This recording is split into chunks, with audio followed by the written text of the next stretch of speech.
There are lives that get left behind by time.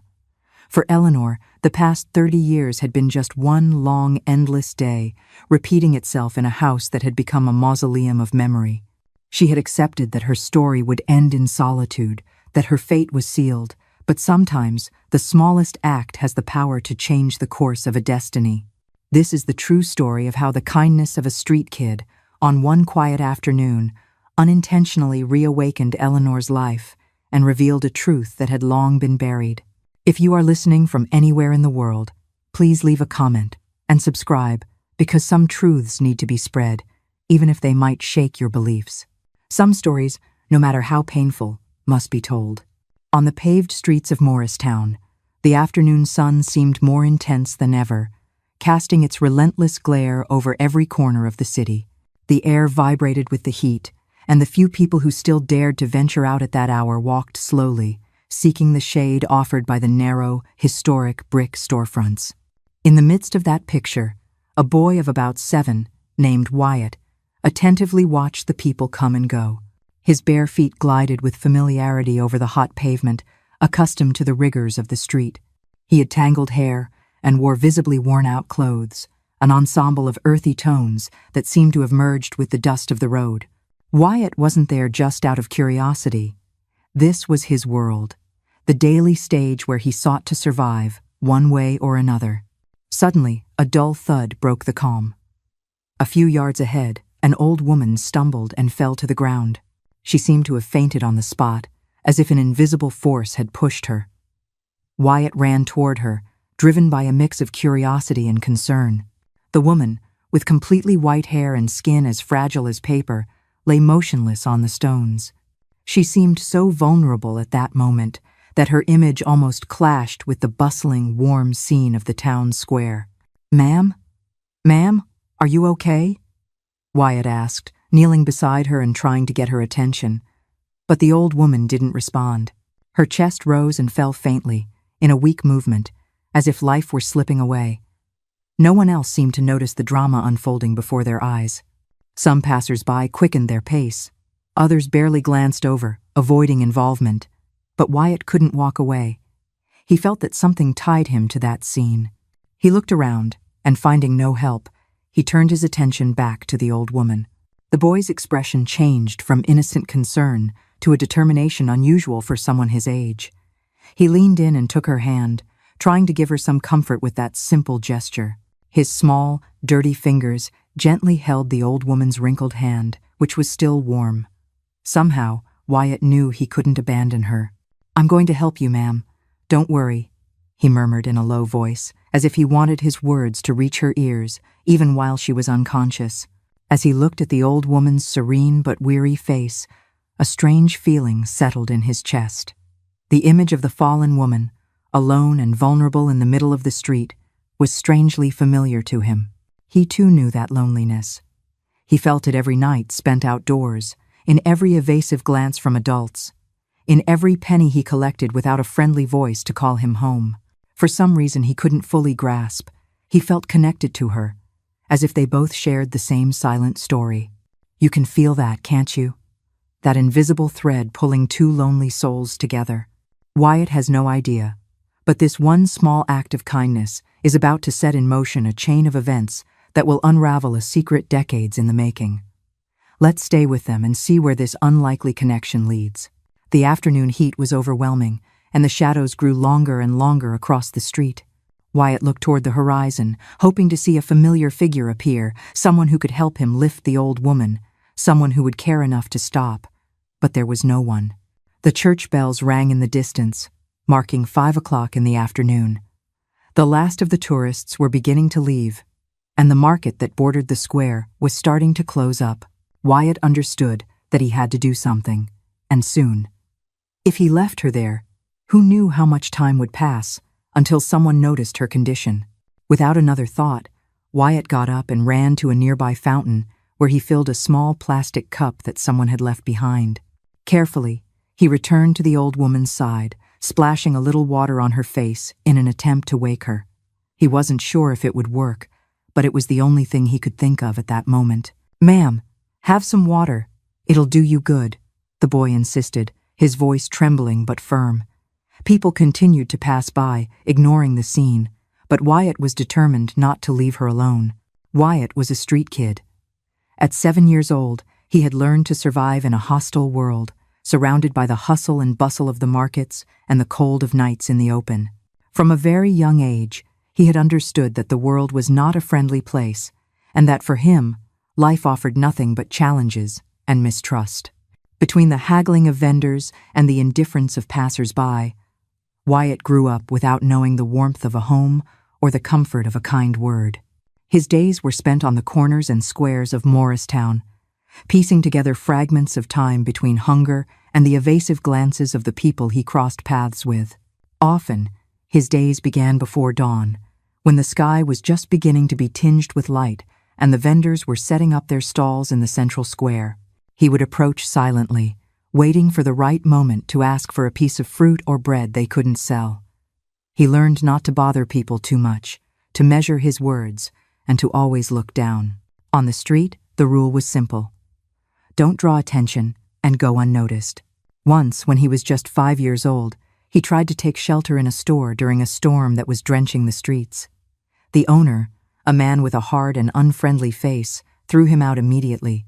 Since then, Wyatt understood that distrust was his best ally and that the cold and the elements were his only sure companions. Eleanor, on the other hand, had known a different life, though it felt like a story belonging to someone else.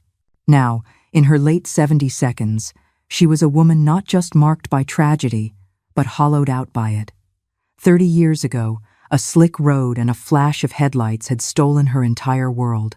Her husband and their 2 young children were gone in an instant, leaving Eleanor in the wreckage of a life that no longer made sense. Since that day, her existence had become a silent, 30-year vigil. The house, once filled with laughter, transformed into a mausoleum of memory where time itself seemed to have stopped. With each passing decade, Eleanor withered, not just into a shadow of her former self, but into a ghost haunting the rooms of a life she was meant to live. Over the years, Eleanor grew accustomed to the loneliness of her home, to the silent rooms, and to the portraits of her family that adorned the walls like mute guardians of a happy past. Unlike Wyatt, she remembered the warmth of a home, the laughter, and the hugs. Every detail of her previous life remained vivid in her memory, like a painful reminder of what no longer existed. Over time, her sadness isolated her even more, and the outside world ceased to matter to her. 2 completely different souls, but both broken and worn, met that afternoon in the square. Each faced loneliness in their own way, Wyatt with his spirit hardened by rejection and indifference, and Eleanor with a sadness that had transformed her into a ghost wandering aimlessly. Despite their differences, fate had decided to cross their paths at that moment. When Wyatt saw her fall and knelt beside her, he didn't do it out of mere curiosity or instinct. There was something about that old woman that called to him, something he didn't fully understand, but couldn't ignore.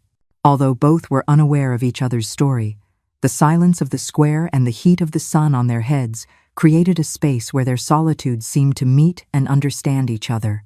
He looked at the old woman with a mixture of compassion and respect, something he hadn't felt in a long time. And Eleanor, still unconscious, lay on the ground as if her own history had suddenly crushed her. The boy, who had learned not to trust anyone, felt that on this occasion he had to do something different. Perhaps because, in some way, they both shared an invisible pain, something that united them in silence. They were 2 lonely destinies in a city full of noise and movement, where the stories of others intersected without stopping. For Wyatt, who had spent most of his short life watching people without anyone seeing him, that woman represented something he didn't fully understand, but felt was a part of himself. When Eleanor opened her eyes, she was met with a deep, worried gaze. Wyatt was in front of her, observing her with a mix of nervousness and shyness. The boy held a small plastic cup full of water that he had gotten from a nearby fountain. Despite his young age and his life on the streets, his gaze showed a maturity that contrasted with his fragile appearance and worn clothes. "Ma'am, how are you feeling?" Wyatt asked awkwardly, not quite sure how to address an old woman. His voice was soft, barely a murmur, and his eyes revealed an innocence that Eleanor hadn't seen in years. Although she was a bit dazed, She perceived the sincerity in the boy's concern and made an effort to sit up, leaning on her trembling arm. "Thank you, young man. I don't know what happened to me," she murmured, still not fully understanding what had occurred. She felt the coolness of the water on her lips as Wyatt gently brought the cup to her. She took a sip, closing her eyes as if that simple gesture were a kind of salvation in the midst of the relentless heat that had overcome her. The boy waited patiently, watching her with an unusual respect for his young age. That image stirred something in Eleanor. It wasn't just his vulnerability, it was his eyes. As they fluttered open, she saw in their deep, serious gaze a ghost of a memory, an echo of her husband's brother, a man lost to his own tragedies long ago. The thought was fleeting, dismissed as a trick of the heat in her weary mind, but it lingered like the faint scent of rain on hot pavement, a connection she couldn't name but felt in her bones. She couldn't explain why, but in that brief moment, she felt a strange connection, a closeness she hadn't experienced in a long time. Perhaps it was the fact that this boy, with his own years of loneliness and his weathered look, reminded her of something about herself, of her youth, of the times when she still believed in the kindness of strangers. After finishing the water, she tried to straighten up completely, but a slight dizziness made her sway.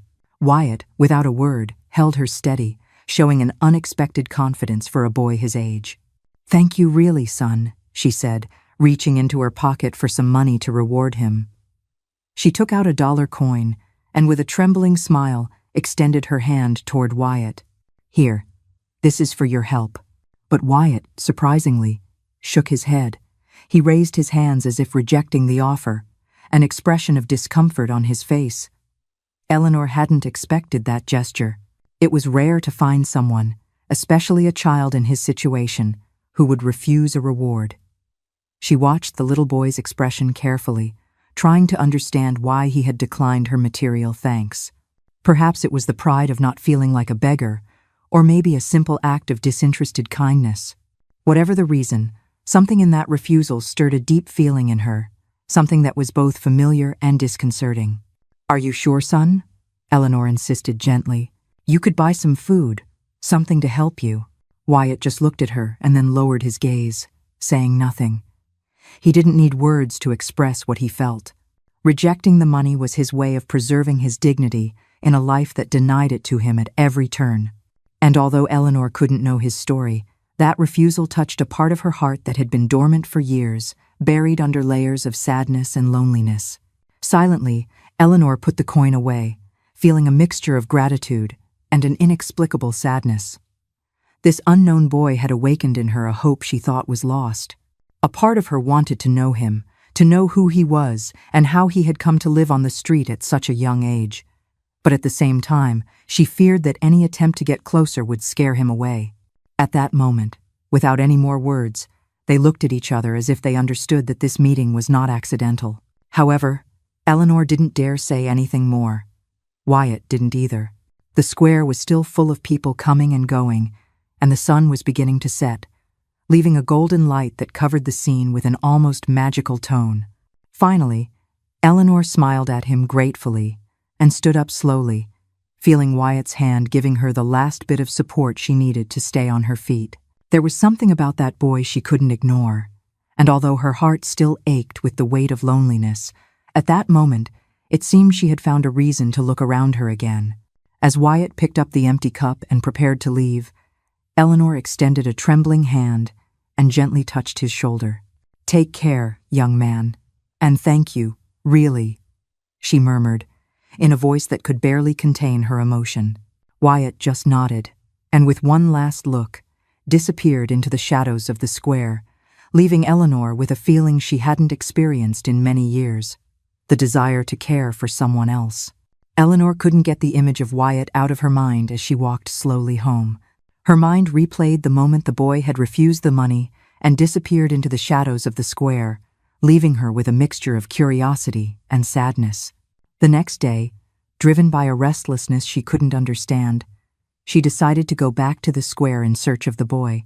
The old woman walked around the square for several minutes, looking in every corner, asking vendors, and scanning the crowd with the hope of seeing that intense, distrustful gaze again.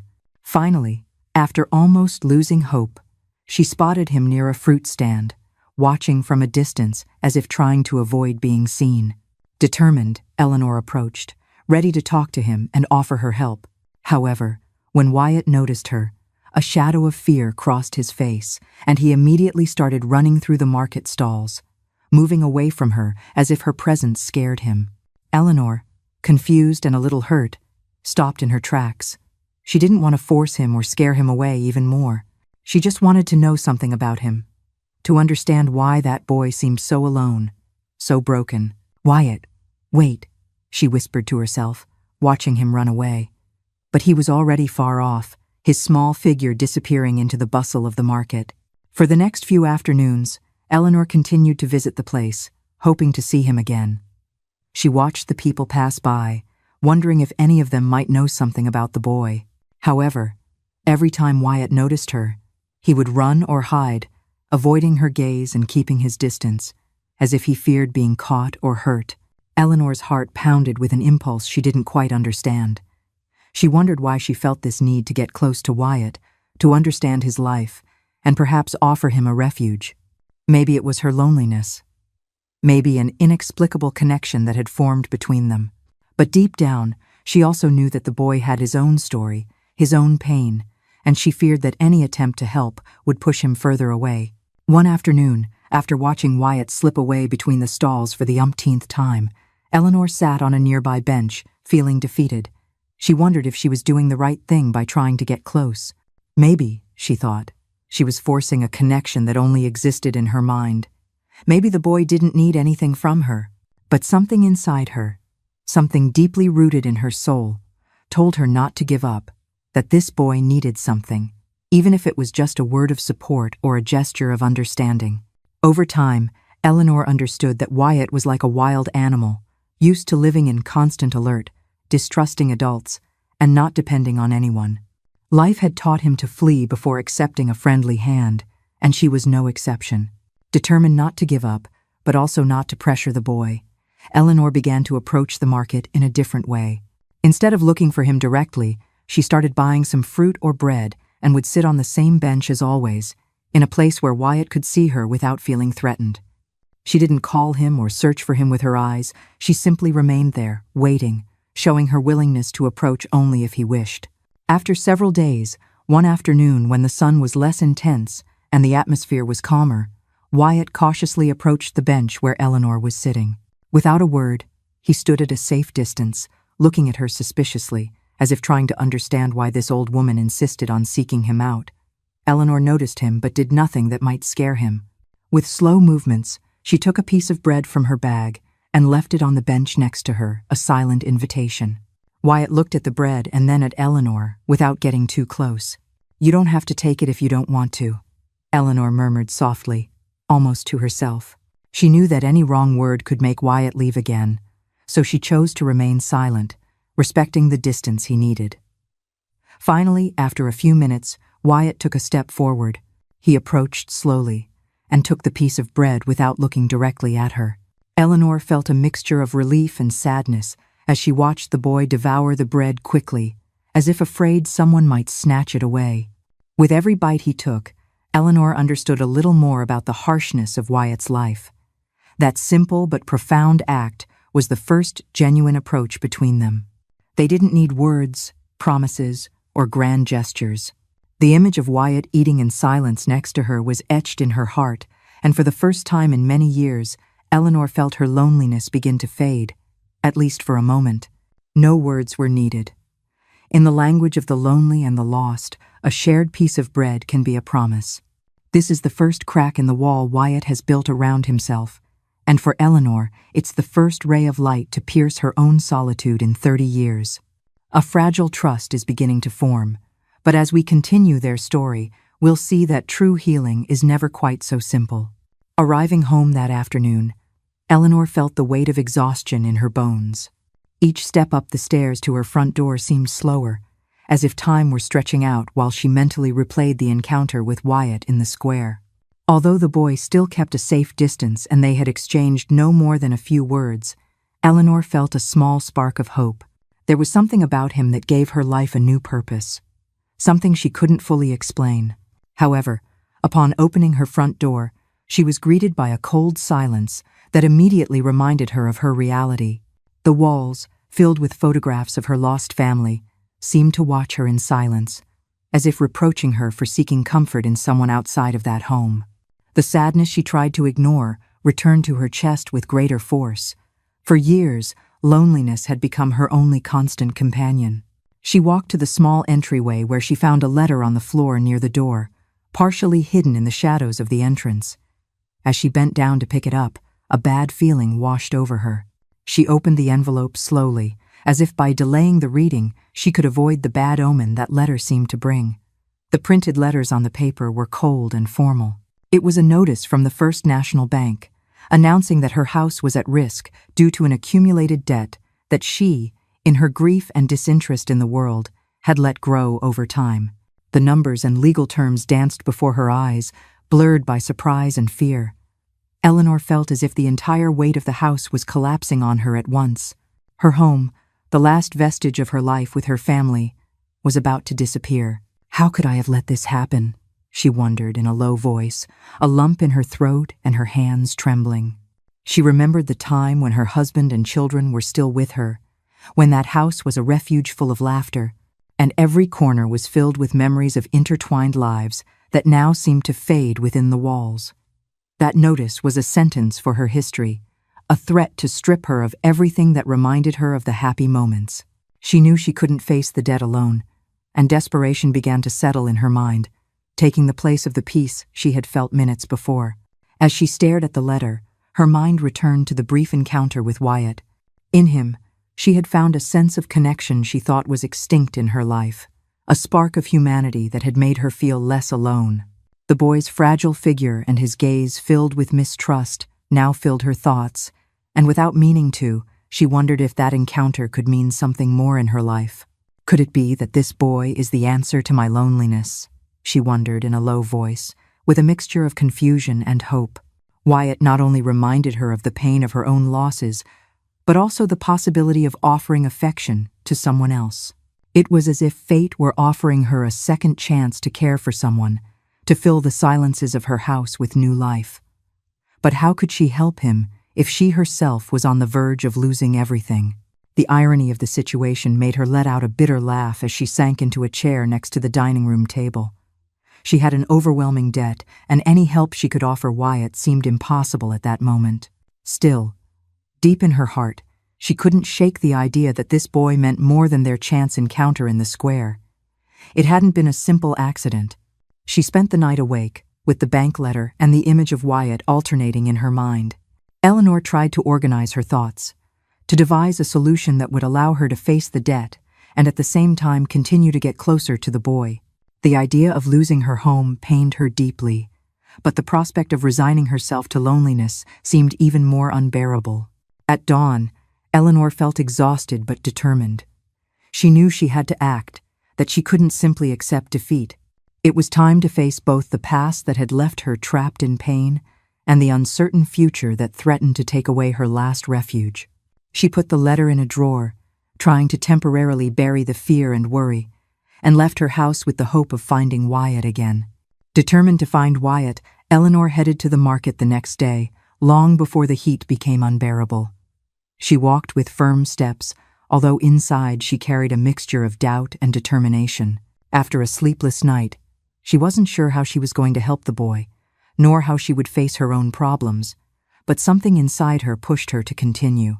She wanted to give Wyatt a chance that perhaps no one had ever offered him, even when she herself didn't know exactly how to do it. Upon arriving at the market, her eyes scanned the bustling crowd. She searched among the familiar faces of vendors and shoppers for any sign of the boy, and although it took a few minutes, she finally saw him standing near a fruit stand. Wyatt was watching the apples with caution, as if assessing the best moment to approach without anyone noticing his presence. Eleanor took a deep breath and approached slowly, careful not to scare him. However, Wyatt noticed her immediately, and, as usual, took a step back, ready to disappear again into the crowd. But this time, Eleanor called out to him in a calm and firm tone. "Wyatt, wait," she said, and the boy stopped, hesitating for a moment. There was something in the old woman's voice that made him pause. The tone wasn't one of reproach or authority, but of an unfamiliar gentleness that intrigued him. Eleanor moved a little closer, trying not to get too near so he wouldn't feel threatened. "I just want to talk to you, son. You don't have to stay if you don't want to, but I'd like to get to know you a little better." Wyatt looked at her in silence, his eyes narrowed as if trying to decipher her intentions. Distrust was etched into every feature of his face, a result of years of experiences that had taught him not to trust adults. However, a part of him wanted to know what this woman, who had insisted on looking for him every day, could offer him. Eleanor, noticing his hesitation, smiled gently. "I promise I won't force you to do anything. I just want to help you. Maybe give you something you need," she added cautiously, without mentioning the topic of money or the house that still loomed in her thoughts like a threatening shadow. After a few moments, Wyatt nodded, as if giving Eleanor permission to speak. He moved a little closer, maintaining the distance that made him feel safe, and looked down, listening in silence. The old woman felt grateful for that small gesture and decided to take the opportunity. "Do you have a place to stay at night, Wyatt?" she asked, her voice soft, almost a whisper, fearing that any wrong word would make him leave again. The boy shook his head from side to side, avoiding a direct answer. It was clear he didn't fully trust her, but he also didn't want to miss the opportunity to hear what she had to say. Eleanor understood that for him, accepting help could be an act of vulnerability he wasn't used to showing. I have a big house, sometimes too quiet," Eleanor continued, looking at the ground so Wyatt wouldn't feel like he was being watched. "I'm not saying you have to stay there. You could just stop by from time to time if you need to rest, or if you ever need to talk to someone." Wyatt slowly raised his gaze, examining each word with caution. It was clear that his life experiences had taught him to be suspicious of any show of kindness. He wasn't used to receiving offers of help, and certainly not without expecting something in return. "Why would anyone want to help me?" he murmured in a low voice, almost to himself, not expecting an answer. Eleanor felt a lump in her throat at the question. She herself didn't have a clear answer, only that something in her heart told her that she and this boy shared something deep, a silent connection that needed no explanation. She took a breath and decided to be honest. "Sometimes, Wyatt, life gives us opportunities to help others, to share what little or much we have.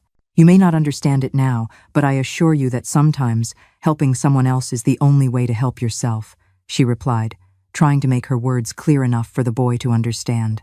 Wyatt watched her in silence, as if trying to process the sincerity in her words. He still maintained a suspicious look, but something in his expression showed a slight opening, a spark of hope that was just beginning to peek through his eyes. Without another word, Eleanor extended her hand and offered him a bag of fruit she had bought at one of the nearby stalls. Wyatt, hesitating, looked at the bag and then at Eleanor, but finally accepted the gift, holding it in his small, dirty hands. He said nothing, but in his silence, there was a kind of timid, almost imperceptible gratitude. Eleanor watched him with a serene smile, understanding that this gesture, though small, was a first step toward a trust that perhaps one day they could build. Not wanting to force him, she simply left him with the fruit and offered him one last look before walking away, giving him the space he needed to decide when and how to approach. As the days went by, Wyatt began to accept Eleanor's invitation, discreetly and without promises. He was still distrustful, still kept a safe distance, but his steps led him more and more often to the door of the old woman's small house, located on a quiet alley far from the bustle of the market. At first, he would only appear at times when he thought she wouldn't be there, looking for some food or a shady spot to rest before disappearing without being seen. Eleanor noticed, although she avoided making comments about it. She would leave, almost as a silent gesture, a plate of food on the entryway table or a blanket in a corner, understanding that Wyatt would only stay as long as he didn't feel someone was watching or controlling him. The house, which in other times had been her refuge of sad memories, began to fill with a new vitality with Wyatt's sporadic and silent presence. At first, the moments of coexistence between them were barely brief encounters, where the boy would sit silently in a corner of the dining room, watching Eleanor with her daily chores, as if trying to understand the life of someone so different from him. Gradually, Wyatt began to feel more comfortable and to trust the old woman's gestures.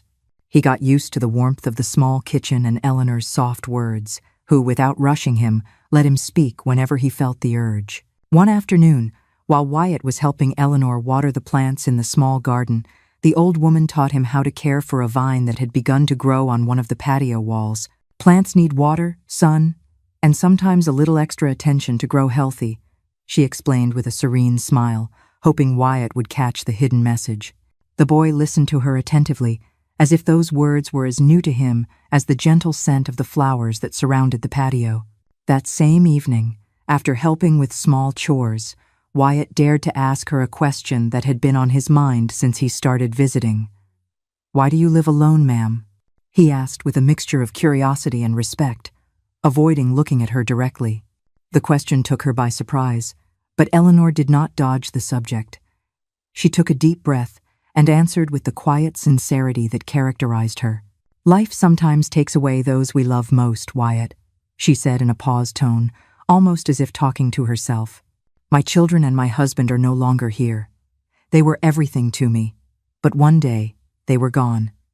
Wyatt felt a chill hearing the old woman's words. He knew about loss, though his were different. Eleanor's story touched him in a way he couldn't quite understand, but he felt that deep down they both shared a void that life had left in them. The relationship between Eleanor and Wyatt began to blossom like the plants in the garden. Each day, the boy was more willing to stay a few more minutes, to help with a household chore, or to share a few words about his days on the street. The old woman, for her part, listened patiently, without judgment, providing him a safe space where he could express himself without fear. But amidst this growing friendship, Eleanor's financial situation continued to worsen. The letters from the bank piled up, and the threat of losing her home became more imminent every day.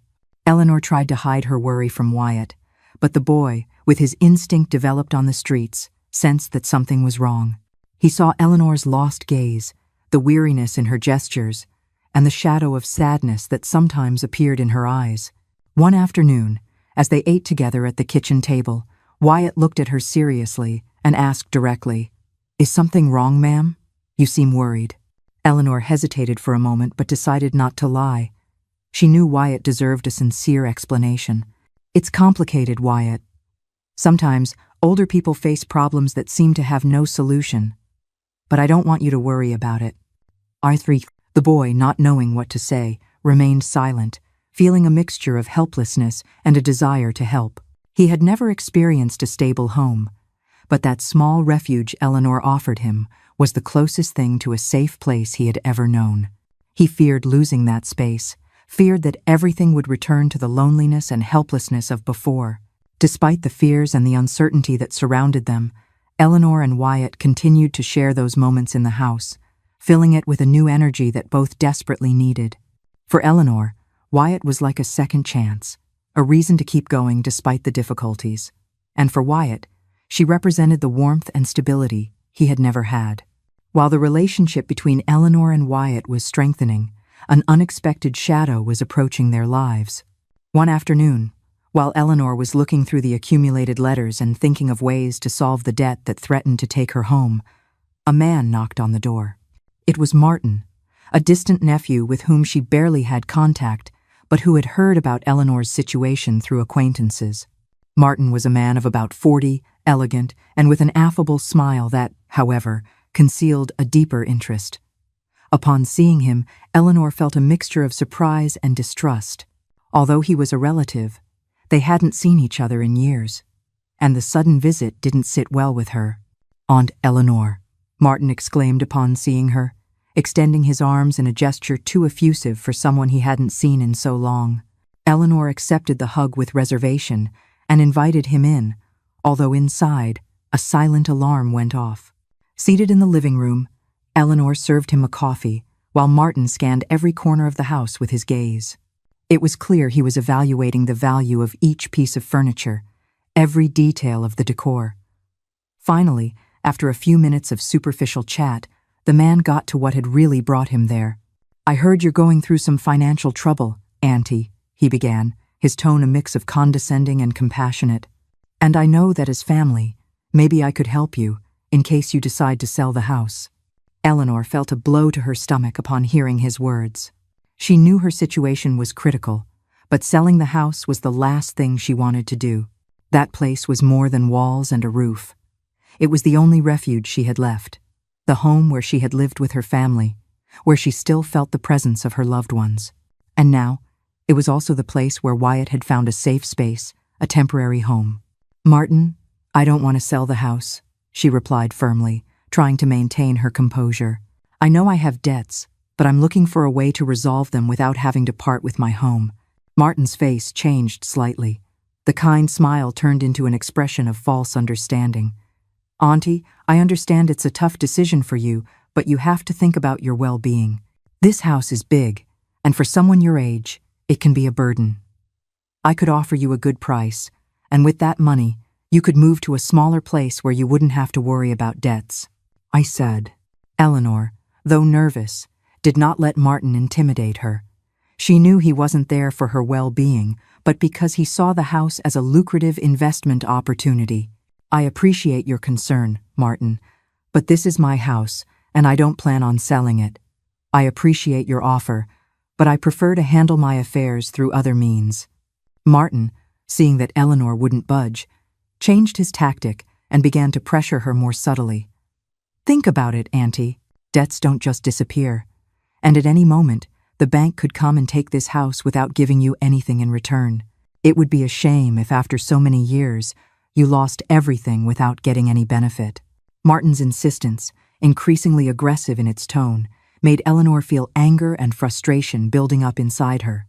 She was tired of being treated as if she had no options, as if her life were in the hands of others.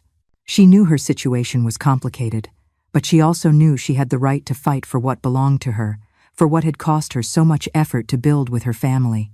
Wyatt, who had been watching from the doorway, felt a deep unease listening to the conversation. Although he didn't fully understand the problem of the debt, he perceived the tension and conflict in every word from Martin and the tired expression on Eleanor's face. Seeing the old woman in that situation, facing a threat alone, awakened in him a feeling of protection and loyalty he had never experienced before. Finally, Martin, seeing that Eleanor would not be easily swayed, stood up and, with a forced smile, said goodbye. "I hope you reconsider my offer, Auntie. You know where to find me if you change your mind. Remember, I just want to help you," he said, not hiding the pressure in his words. After Martin left, Eleanor slumped into the armchair, exhausted by the confrontation. Wyatt approached and, without a word, sat beside her. They both remained in silence, sharing a mutual sadness and worry. Eleanor knew she had only fought a small battle and that the real fight was just beginning. Wyatt, inside, understood that this house was the only refuge Eleanor had, and now it was his too. Just when a flicker of hope appeared, a shadow falls over their new life. Martin isn't just a nephew, he's a threat to the only safe place these two have ever known. The battle for this house is just beginning, and it's going to test them in ways they can't yet imagine. Let's see how they fight back. Since Martin's unexpected visit, the atmosphere in Eleanor's house had changed. The worry the old woman tried to hide was palpable in the air, and Wyatt noticed it. The prolonged silences and Eleanor's lost gazes increased each day, filling the atmosphere they both shared with uncertainty. One afternoon, while Wyatt was helping to pick up some old objects in the yard, he dared to ask cautiously, "Is that man coming back?" Eleanor, who had sat down to watch him work, sighed deeply before answering. "I don't know, Wyatt. Martin is a persistent man.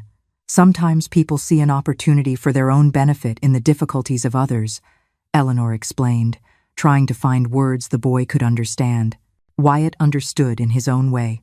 Although he didn't have a clear idea of what a bank debt meant, he felt that Martin's presence represented a threat to the stability he had found at Eleanor's house. The fear of losing that place, of returning to the open and the uncertainty of the streets, invaded him in a way he couldn't express in words. As the days passed, the boy began to experience a constant restlessness, a feeling that everything he was beginning to consider a refuge could fall apart at any moment. He watched Eleanor's every move, attentive to any sign that indicated the situation was worsening. But the old woman, even in the midst of her own worries, tried to remain calm, showing a strength he deeply admired. One night, after a dinner where they had both spoken little, Wyatt lay awake in the small room where Eleanor allowed him to rest. Through the window, he saw the dark sky, and his thoughts filled with images of life on the street, the cold, the hunger, the endless nights without a safe place to sleep. The possibility of losing the home he had found with Eleanor terrified him. While trying to fall asleep, he heard approaching footsteps. It was Eleanor, who, noticing that Wyatt was still awake, sat beside him.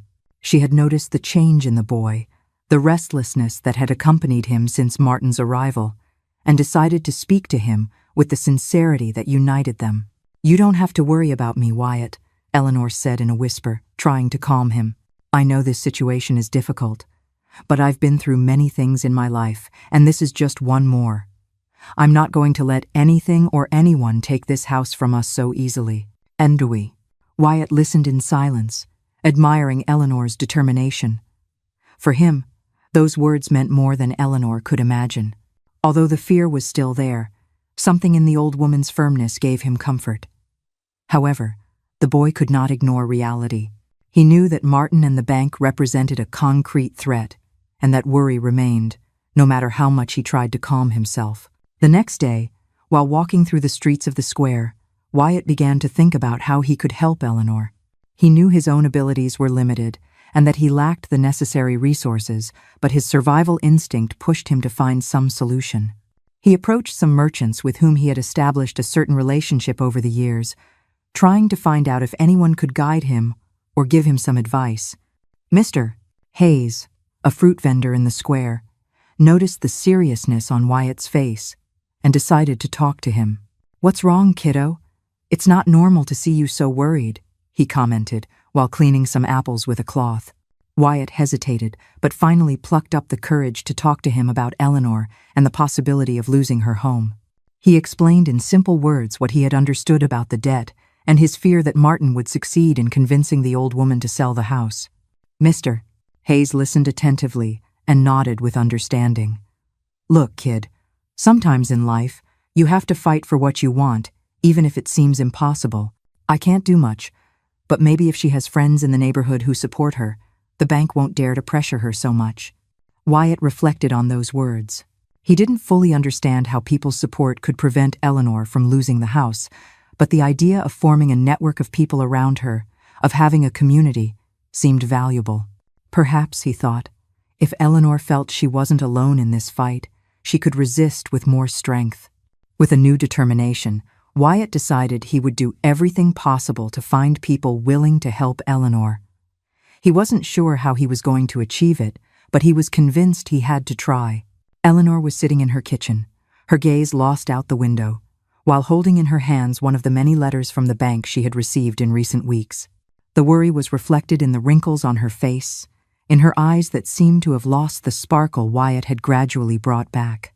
She knew that her options were running out and that the weight of the decision she had to make was becoming more overwhelming every day. That afternoon, while Eleanor tried to sort out her thoughts, Wyatt watched her from the doorway. He had spent the last few days trying to find a way to help her, but every effort seemed insufficient. Finally, he decided to approach her and speak frankly. "Ma'am, why don't you sell this house and go somewhere else?" he asked, although deep down he wished the answer would be different. Eleanor looked up and gave him a faint smile, one that hinted at the weight of the situation. "Wyatt, this house is not just a building. It's the last thing I have left of my family," she replied in a soft but firm voice. "Every corner, every room reminds me of them. Losing it would be like losing them all over again." The boy nodded, understanding the sentimental value that house had for her. However, the fear of being left without a safe place also pushed him to look for a way out. He didn't want Eleanor to suffer, but he also didn't want to return to the life of uncertainty he had left behind with the old woman. That night, Eleanor stayed up later than usual, reflecting on Wyatt's words. She knew the boy was right in a way, that selling the house would solve the financial problems once and for all. However, a part of her resisted accepting the idea of abandoning the home she had shared with her loved ones, and also the place that had begun to transform into a refuge for Wyatt. The next day, with exhaustion reflected on her face, she decided to go for a walk through the neighborhood, searching for some kind of answer in the familiar streets, in the people who were part of her daily life. As she walked, she greeted neighbors, some of whom looked at her with empathy, aware of the situation she was facing. On one stretch of her walk, Eleanor ran into Beatrice, a childhood friend she hadn't seen in a while. Beatrice, with her white hair and a kind expression, received her with a warm hug. After exchanging a few words about the past and their respective families, Eleanor opened up and told her about the situation with the bank, Martin's pressure, and her indecision about the house. Beatrice listened in silence, without interrupting, and when Eleanor finished, she took her hands firmly. "My dear, you are not alone. If I've learned anything in this life, it's that difficulties are less heavy when they are shared. Let me help you, even if it's just a little." Eleanor looked at her, surprised. She didn't expect that offer of help, and although her pride made it hard for her to accept easily, Beatrice's warmth reminded her that perhaps she still had people around her to support her. "I don't know, Beatrice. I wouldn't want to be a burden to anyone," she murmured, looking at the floor. Beatrice shook her head and smiled. "Eleanor, sometimes we all need others.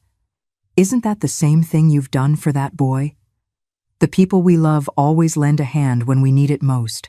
I don't have much, but I can accompany you in this process, help you talk to the bank, and see what can be done." Hope began to reawaken in Eleanor's heart.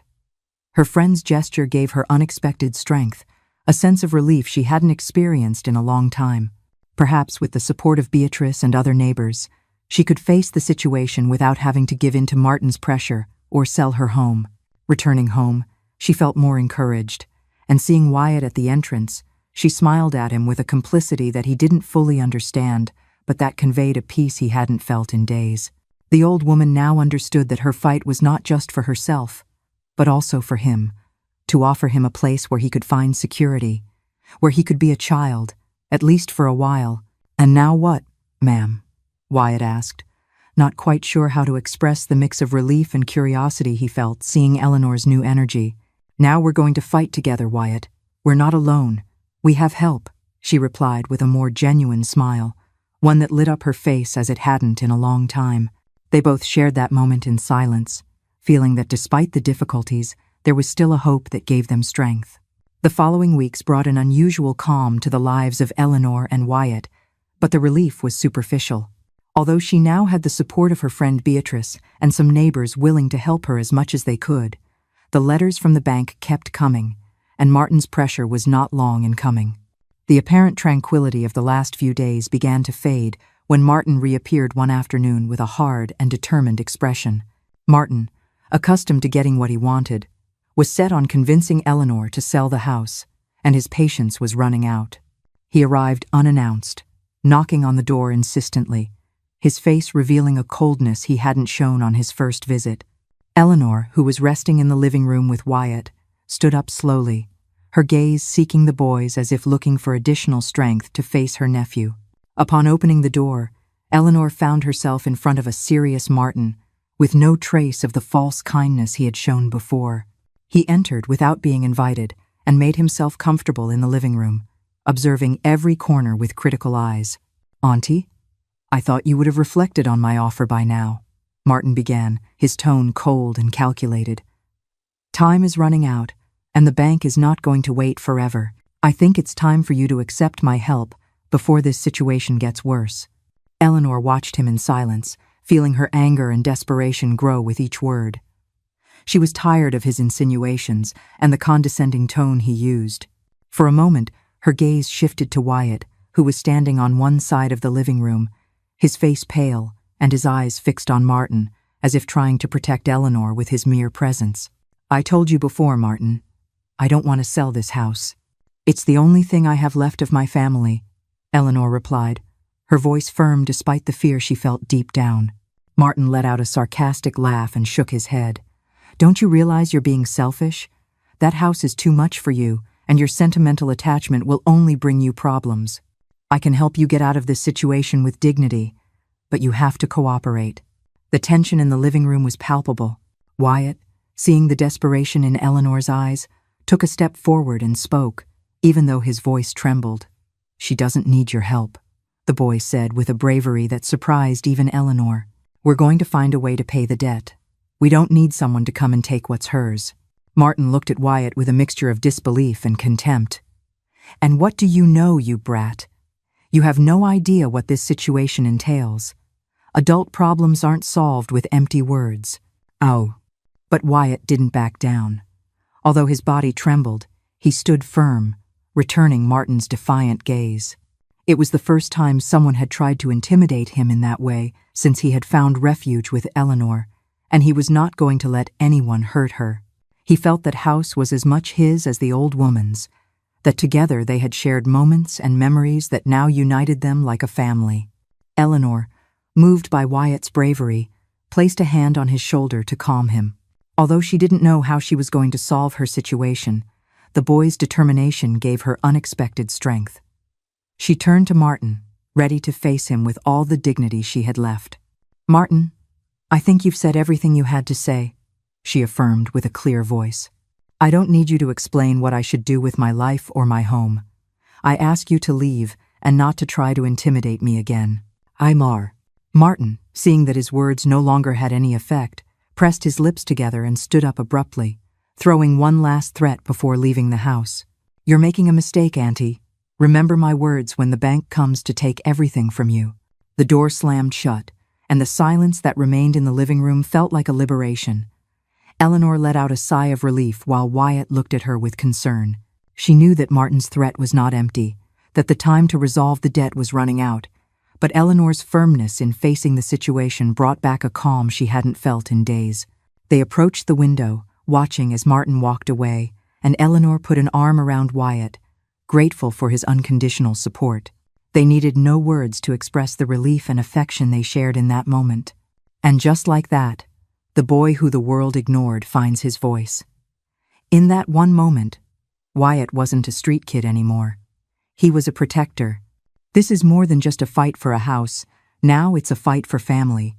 But Martin's threats are real, and their struggle is far from over. A few days after the last confrontation with Martin, Eleanor received an unexpected visit. Beatrice, her childhood friend, who had already offered her support on several occasions, appeared one afternoon with a serious but determined demeanor. She had heard rumors about Martin's insistence and Eleanor's health, and she had decided it was time to intervene more actively. "Eleanor, you have to accept my help once and for all," Beatrice said in a kind but firm tone as they both sat in the living room. Wyatt, who was in the yard, listened to the conversation from a distance, intrigued by the tone of Beatrice's voice, which seemed to hide something deeper. Eleanor sighed and nodded slowly, realizing that she might be reaching the limit of what she could do alone. Beatrice, feeling that this was the right moment, proposed something she had been thinking about since she saw her confront Martin without help. "Look, dear, I know someone who works at the bank. He's not a close friend, but he's a person who could give us some guidance. I know the situation is difficult and that the deadlines are running out, but he could explain how these debts work and what options you might have. If you agree, I can go with you to talk to him, and we'll see what he says." End of quote. The proposal left Eleanor in silence. Although she had always been an independent woman, she had reached a point where her friend's help was becoming a necessity rather than an option. She looked up and, with a gesture of gratitude she could barely express in words, accepted Beatrice's proposal. She knew that this time she had to be humble and recognized that she couldn't get out of this situation alone. The next morning, they both went to the bank, where a man with a serious expression and gray hair received them formally. After greeting them, he led them to a small office, and once there, Beatrice explained the situation in clear and straightforward words. The man, surprised by Beatrice's sincerity and frankness, listened attentively and then leaned toward Eleanor. "I understand your situation, Mrs. Eleanor, and I must say it's not easy. The bank has established deadlines, and although I understand the sentimental value your house has for you, the institution has its policies. However, there is something that might help you, but it's not a guaranteed solution." Eleanor, anxious, leaned forward, clinging to the hope that something could resolve the situation. "What should I do?" she asked, her voice trembling slightly. The man paused and explained calmly. "We could try to renegotiate the debt on more flexible terms, but for that, we would need a guarantor, someone to back your situation. Or We would have to show that there is an additional income that guarantees the payment will be made. I know it's not simple, but it's an alternative that could extend the deadline and give you time to raise the necessary money. Eleanor nodded slowly, processing the man's words. She knew it wasn't a definitive solution, but at least it was a possibility. As they left the office, Beatrice took her arm and gave it an affectionate squeeze.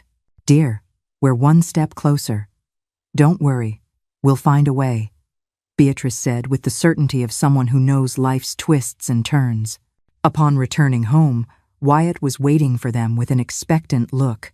He hadn't asked anything before they left, but seeing the faces of both women, he realized the situation was still complicated.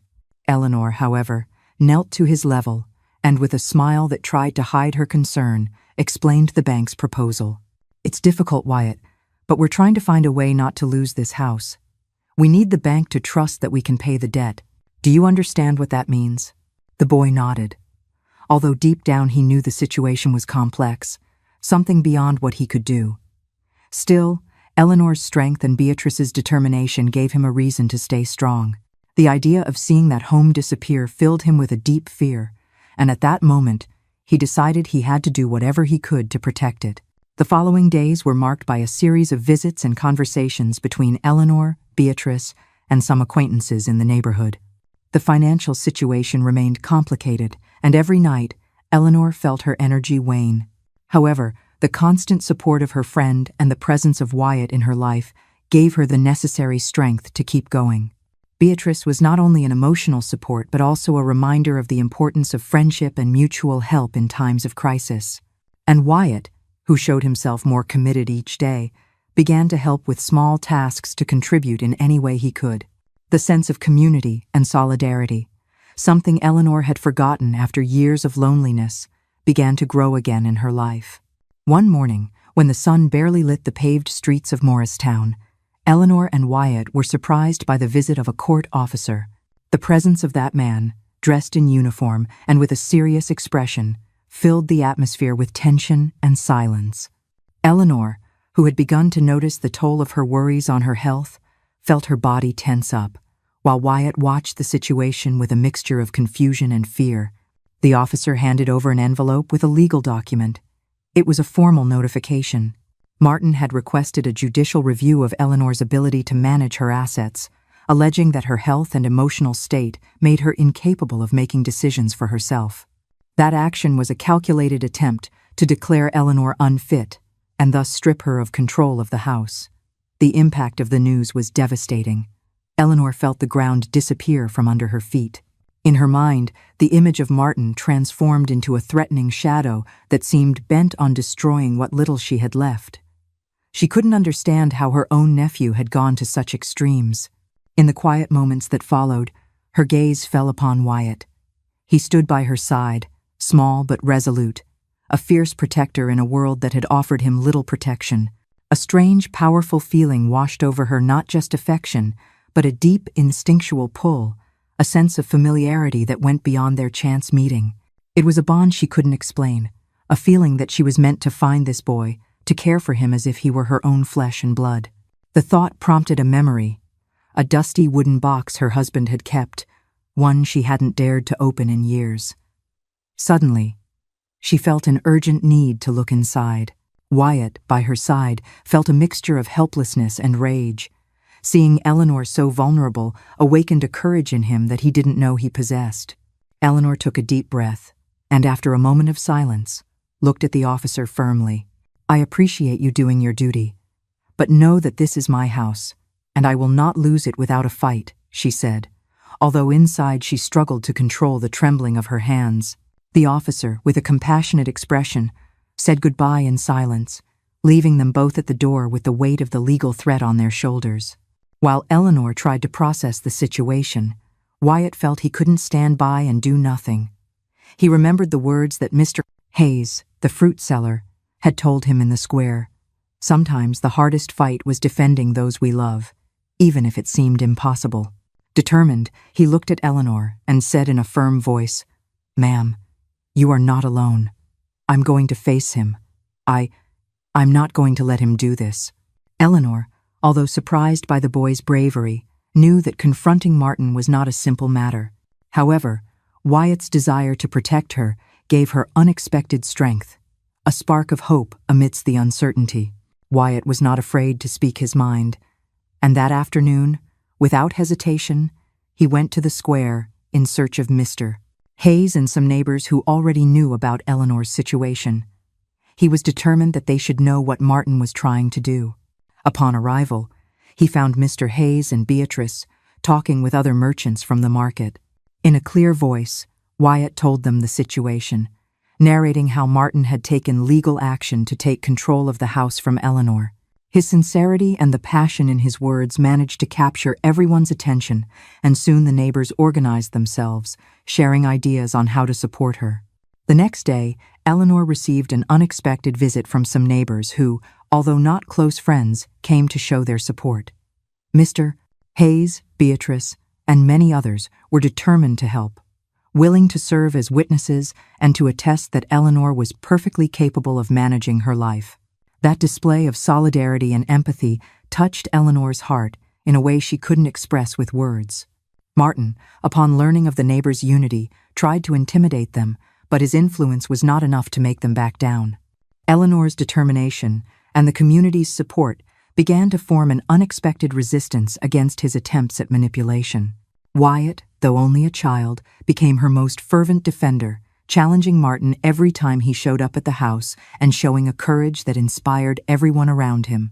That renewed fighting spirit and Wyatt's strength became the engine that kept Eleanor on her feet.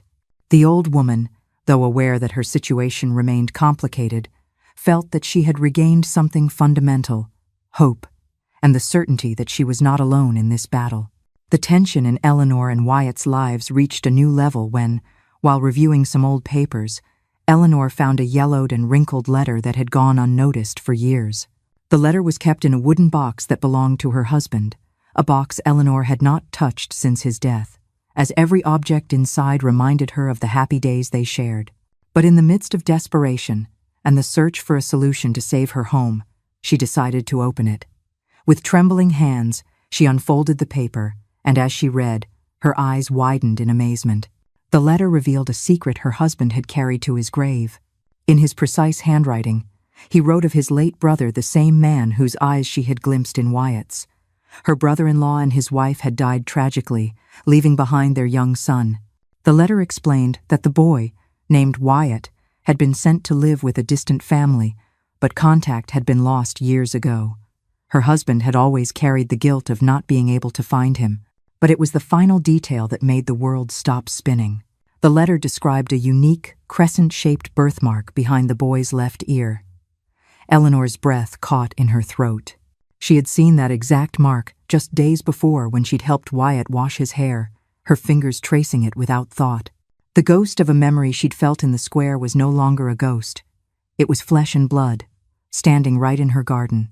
As she read each line, Eleanor began to feel dizzy, as if the reality she had built around the boy was crumbling, to be replaced by a connection she had never anticipated. If what the letter said was true, Wyatt was not just any boy that fate had placed in her path, but part of her own family. Eleanor felt a mixture of astonishment, emotion, and sadness. How had she not known about Wyatt before? Why had her husband never spoken of this with her? The possibility that the boy, who had already become her companion and the reason for her daily struggle, was actually her nephew filled her with an inexplicable sense of love and belonging, one even deeper than what they had shared so far. Not knowing how to approach the situation, Eleanor put the letter away and remained silent, watching Wyatt as he played with some small stones in the yard. He was so innocent, so oblivious to the storm of emotions stirring in Eleanor's heart at that moment. But she knew she couldn't keep this secret. Wyatt deserved to know the truth. That afternoon, she decided to take Wyatt to a nearby park. They wanted to get some fresh air, to clear their heads a bit after so much tension at home. As they walked under the shade of the trees, Eleanor searched for the right words, those that would allow Wyatt to understand the bond that united them in a way that went beyond companionship and affection. "Wyatt," she began in a soft, paused voice, "I've discovered something that I need you to know, something about you and about us." The boy looked at her with curiosity and some anxiety. He had never heard her speak with such a grave and emotional tone before. They sat on a park bench, and Eleanor took a deep breath before continuing. "A long time ago, before you were born, I had a brother-in-law, my husband's brother. He also lived in Morristown, and he had a young son. Unfortunately, they both died in an accident, and his son was left in the care of another family until one day he disappeared." Wyatt listened attentively, trying to piece things together in his mind. Although he still didn't fully understand the meaning of that story. "Wyatt," Eleanor continued, her eyes filled with tears, "everything indicates that you are that boy. You are my family. You are my brother-in-law's son, which means we are relatives, my child." The boy remained silent, processing the revelation he had just received. For a few seconds, no words were spoken, and in the air, only the whisper of the leaves moved by the wind could be heard. Wyatt, though confused, felt something he couldn't explain. He had always felt a special connection with Eleanor, but now, discovering that they actually had a blood tie, his heart filled with a warmth he had never felt before. Finally, with a lump in his throat, Wyatt looked at Eleanor and said in a low voice, "So, you're my aunt?" Eleanor nodded, and with a smile full of tenderness, she hugged him tightly, as if that hug could heal the years of loneliness they had both suffered. That moment of union was profoundly healing for both of them. And although the situation with the bank and the threat of Martin were still present, Eleanor felt that for the first time in a long time, she had a family. Wyatt was no longer just a boy she was caring for. Now she knew they shared a history that went beyond the circumstances that had brought them together. Can you imagine the weight of that discovery? A chance encounter on the street was never a chance at all. It was destiny bringing family back together. This changes everything. But as this incredible truth comes to light, you have to wonder, will it be enough to save them from the very real threats closing in? We have to see what happens next. After a while, they both walked back home without saying much, each lost in their thoughts but united by a connection that gave them new strength to carry on. After the revelation of their kinship, Eleanor and Wyatt felt more united than ever, but the threat of losing the house was still present, and with it, the only refuge they both shared. Eleanor knew that time was running out and the bank was about to proceed with the foreclosure of the debt if they couldn't raise the necessary money. Determined not to be defeated by circumstances, Eleanor began to devise a bold plan with Wyatt and Beatrice, who continued to be a support in those difficult days. Eleanor and Beatrice spent several afternoons evaluating the few options they had to raise the funds. They knew the money was too much to gather in such a short time, but they also knew that the community of Morristown had shown its solidarity on several occasions, and Eleanor was willing to use every possible resource. One night, while Wyatt and Eleanor shared a frugal dinner, Wyatt proposed an idea that had been on his mind. "Aunt Eleanor, why don't we do a fundraiser in the neighborhood? We could ask people to help us a little, and together, maybe we can raise something." Eleanor looked at him, surprised by the simplicity of his proposal, and at the same time, by the wisdom behind his words. The idea of asking her neighbors for help made her a bit uncomfortable, but she understood that sometimes one had to overcome pride to save what one loved. With a smile full of gratitude, she nodded and promised Wyatt they would try his plan. The next day, Eleanor and Beatrice gathered their courage and began to go around the neighborhood, knocking door to door, explaining their situation with humility and without shame. Eleanor, who had lived in that place for many years, realized how many lives she had touched without even knowing it. The neighbors' responses were varied. Some offered small amounts of money, others food, and others simply words of encouragement and hope. But every small contribution added up, and with every door they knocked on, Eleanor and Wyatt felt the community supporting them in a way they would have never imagined. Mr. Hayes, the fruit seller, was one of the first to contribute, giving them a bag of fresh fruit to sell and raise more money. Mrs. Teresa, the owner of a small clothing store, offered them a box of clothes she had stored that they could sell at a low cost in the square. Even some of the neighborhood children began to organize small games and raffles in the afternoons to help with the cause. The whole neighborhood was coming together spontaneously and sincerely, and Eleanor couldn't help but feel that the love she shared with Wyatt now extended to all those who surrounded them. The weeks passed, and the collection began to grow. Wyatt, who had once only seen life from the street, now experienced the power of community and the value of solidarity. Every afternoon, alongside Eleanor and Beatrice, they counted the coins and bills, noting each donation with care, grateful for every gesture. The feeling of gratitude and the bond that was forming with the neighborhood helped to calm the anxiety, but they knew that time was running against them. One day, while they were preparing things for a small sale in the square, Martin, her nephew, appeared. He had been watching everything from a distance. With an ironic smile and a mocking tone, he approached Eleanor. "So, this is what you're living on now, Auntie? The charity of others?" "I didn't know you had fallen so low," he said with evident contempt in his gaze. Eleanor, with a serenity she had gained in those days, looked him directly in the eyes and replied without hesitation, "It's not charity, Martin. It's solidarity. Something you wouldn't understand. The people here don't help for personal gain. They help because they believe in what this house means, in what it means to me and to Wyatt." Martin frowned upon hearing Wyatt's name. Despite his attempts to appear unperturbed, a spark of envy and frustration was reflected in his eyes. He knew that deep down, Eleanor had achieved something he could never buy, the respect and affection of those who surrounded her. "I'm warning you, Auntie, no amount of effort will save you. In the end, the bank will do what it must, and you'll have to accept reality," he said before walking away, casting one last look full of bitterness toward Wyatt. Eleanor, though affected by his words, pressed her lips together and went back to work, surrounded by the people who truly appreciated her. Wyatt, however, watched him with a mixture of contempt and determination.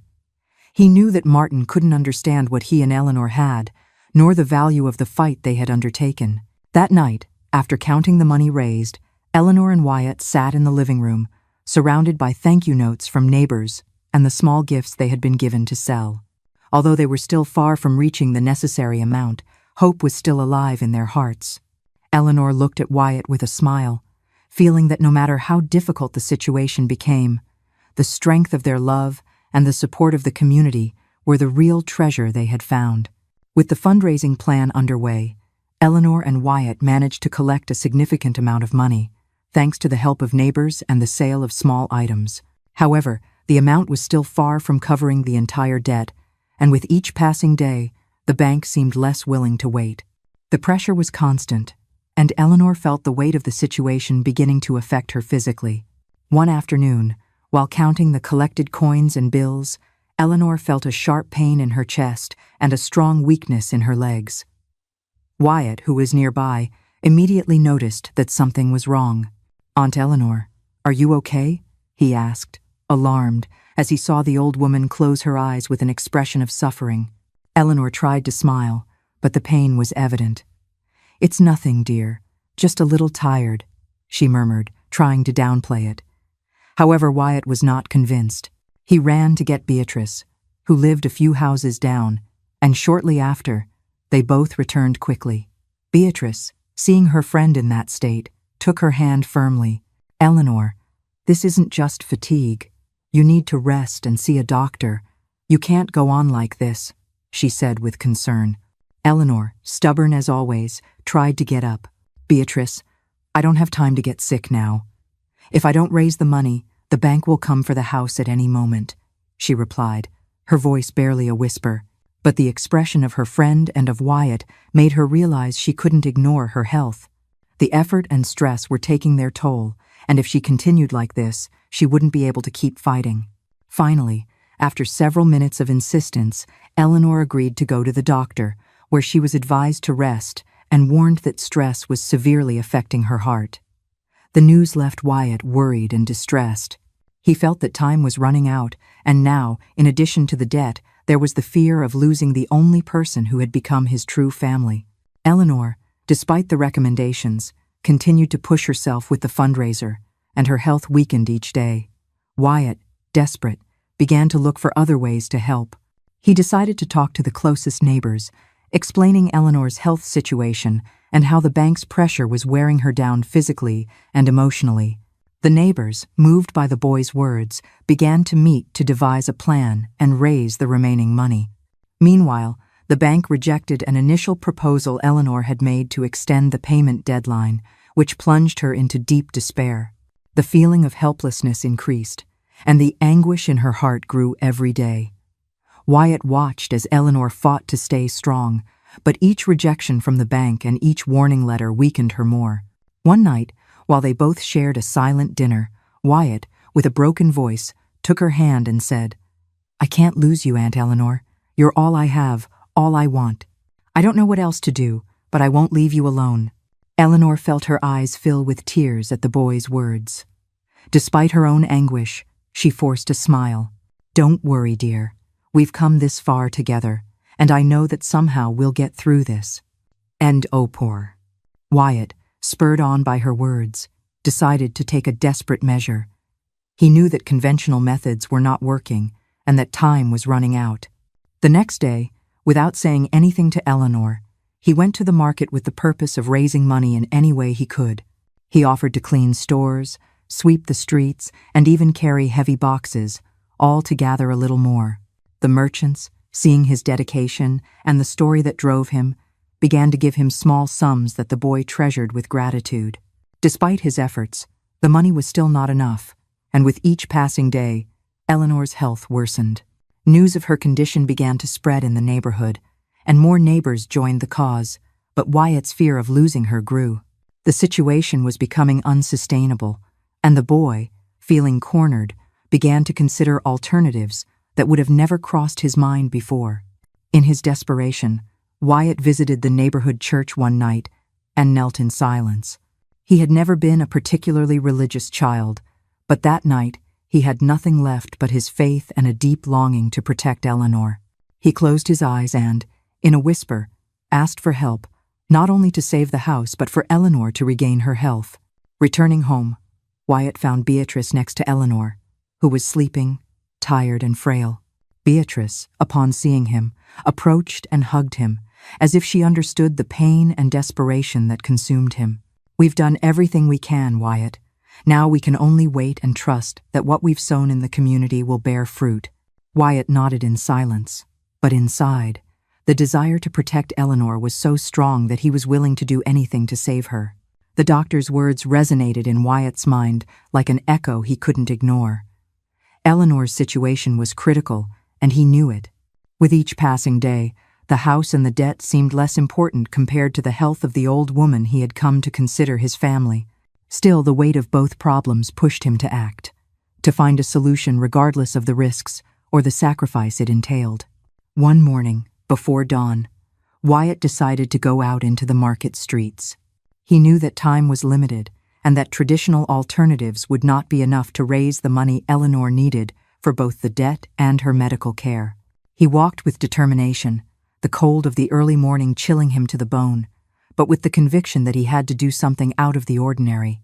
He started his day by offering any service the vendors might need. He carried boxes, cleaned stalls, swept the square, and although many paid him small sums in coins, the boy felt that the amount was not even close to what they really needed. However, he didn't let fatigue stop him. As evening fell, after working for hours without rest, his small earnings felt like a drop in the ocean. Defeated, he sat by the fountain, watching the last of the vendors pack up. He noticed Mr. Hayes struggling to load heavy crates of unsold apples onto his truck. An idea sparked in his mind.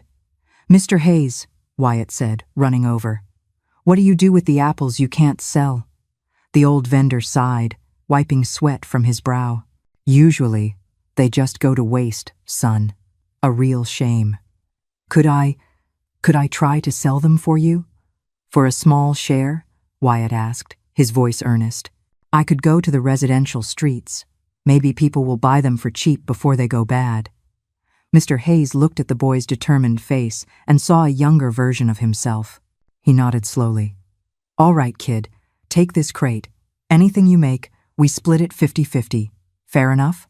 For the next several hours, Wyatt dragged the heavy crate through quiet neighborhood streets, his voice calling out, "Fresh apples for sale, cheaper than the market." It was exhausting work. Doors closed in his face. People ignored him, but he persisted. He lowered the price, offered to carry groceries for anyone who bought from him, and used every bit of street smarts he had. Slowly, His pile of apples shrank and his pockets grew heavier with coins and a few dollar bills. By the time he sold the last apple, the moon was high in the sky and his entire body ached. He returned to the market, found Mr. Hayes, and gave him his half of the earnings. The vendor, impressed, refused to take it. "You earned this, son, all of it," he said, pressing the money back into Wyatt's hand. "Now go home, your aunt is waiting." As he walked home, clutching the worn bills and heavy coins, Wyatt felt a profound sense of relief and pride. It wasn't a fortune, but it was honest, and it was a start. He had done something tangible to help Eleanor. When he reached the door, he paused for a moment, taking a deep breath before going inside. Eleanor was sitting at the kitchen table, her gaze lost, but when she saw Wyatt enter, her eyes lit up with a mixture of surprise and relief. The boy approached, and without a word, placed the money on the table. Eleanor looked at it, and her eyes began to fill with tears as she understood the sacrifice and effort Wyatt had made. "Wyatt, how did you get this?" she asked, her voice breaking. The boy looked down, feeling partly guilty for having taken such a risky path. "I did what I had to do, Aunt Eleanor. I don't want anything bad to happen to you. I don't want you to lose the house or for your health to get worse. I would do anything for you." Eleanor, moved to the core, took Wyatt's hand and squeezed it gently. "You don't know how much you mean to me, son. But promise me you will never risk your well-being like this again. You are the most important thing I have in this life, and I couldn't bear it if something bad happened to you." They hugged in a silence full of emotions, aware that although the situation was still complicated, the bond between them was now stronger than any obstacle. After that night, when Wyatt returned with the money, Eleanor was deeply moved by the sacrifice the boy had made to help her. However, deep down, she also felt a mixture of sadness and worry. She knew that Wyatt's life had already been too hard, and the idea of him taking on that burden to try to save her filled her with a silent guilt. Aware of the seriousness of her situation and that she was weakening every day, Eleanor made a painful but necessary decision. The next morning, she went to the market to meet Beatrice. They walked slowly towards the square. Eleanor explained her plan, something she had been considering for days. Beatrice's expression darkened as she understood what her friend's decision implied. "You don't have to do this, Eleanor. We can keep fighting. We're all with you," Beatrice said, trying to dissuade her. But Eleanor, with a gentle but impenetrable determination, shook her head. "Beatrice, I can't go on like this anymore. My health is getting worse, and Wyatt has done too much for me. I love him as if he were my own son, and I don't want him to carry a life of sacrifices just for my sake. This has to end somehow," Eleanor replied, her voice choked with contained emotion. Eleanor decided to part with one of the last possessions she had left, a piece of family jewelry that her husband had given her on their wedding day. It was an antique gold bracelet, an object of great sentimental value, but it represented the only real chance to raise enough money to save the house. The thought of selling it felt like a betrayal, a final amputation of her past. That bracelet was not just gold. It was the memory of her husband's hand closing around hers, the weight of his promise on their wedding day. For 30 years, it had been a silent testament to a love that death could not erase. Now, she understood that this sacrifice was her last hope. She had to sell the last tangible piece of her husband's love to protect the last living piece of his family. Her pain was being transformed, forged into a shield for Wyatt. The sale was not easy. They went to several places and received very low offers. However, they finally found a merchant who recognized the value of the jewelry and offered her a fair amount. Eleanor accepted the money, feeling that with every bill she received, she was also giving away a part of her history, of her past, with her husband and children. She knew that sacrifice would be a deep loss, but she was willing to give it up for Wyatt's well-being. That night, Wyatt noticed that something in Eleanor had changed. The old woman was paler and quieter than usual, and although he tried to talk to her, she responded with brief smiles and kind words. In the end, when Eleanor sat next to him, she took his hands tenderly and, looking into his eyes, explained what she had done. "Wyatt, I've made a decision that I hope will be for our good. I sold something very valuable to me, something that belonged to my family, but I did it for you so you don't have to keep worrying. With this, we can secure the house, and most importantly, you will have a safe place to grow up," she said, struggling to remain calm. The boy, hearing those words, felt a mixture of gratitude and sadness. He knew what that jewelry meant to Eleanor, and understanding the sacrifice she had made for him filled him with a deep emotion that he couldn't express in words. Not knowing what to say, he hugged Eleanor, and they both shared a moment of silence filled with love and pain. In the following days, Eleanor used the money from the sale to pay off a significant part of the debt. The news reached the bank, and with the amount paid, they finally granted her an extension, giving her the time needed to gather the rest without the immediate threat of losing the house. However, Eleanor's sacrifice also left her with an emotional scar that weakened her more with each passing day. Despite having secured the extension, Eleanor's health continued to deteriorate. Wyatt watched with concern as Eleanor's strength faded, and the fear of losing her became more palpable. Although the house was now safe for a while, the boy understood that Eleanor had made a greater sacrifice than he could comprehend in his short life. Sometimes, to protect the future, you have to let go of the most precious pieces of the past. That bracelet wasn't just gold. It was her last tangible connection to the love she lost. She sacrificed a memory to save a person, and a choice that profound will surely take its toll. Let's find out if it was truly enough. Beatrice, who was always nearby, tried to take care of Eleanor, but also felt that the old woman had given up something vital by selling that jewelry. It wasn't just a valuable object, but a symbol, a part of her history and the memories that kept her connected to her past. One night, while Eleanor was resting in her room, Wyatt approached and sat by her bed. He looked at her with a mixture of love and fear, knowing that every moment with her was precious. Eleanor, sensing his presence, opened her eyes and gave him a serene smile. "Thank you for everything you've done, Wyatt. I never thought I'd have the chance to take care of someone again, to feel accompanied and loved. You are a gift that life has given me, and for you, I would do anything, even sacrifice what I love most," Eleanor said, her voice soft but filled with emotion.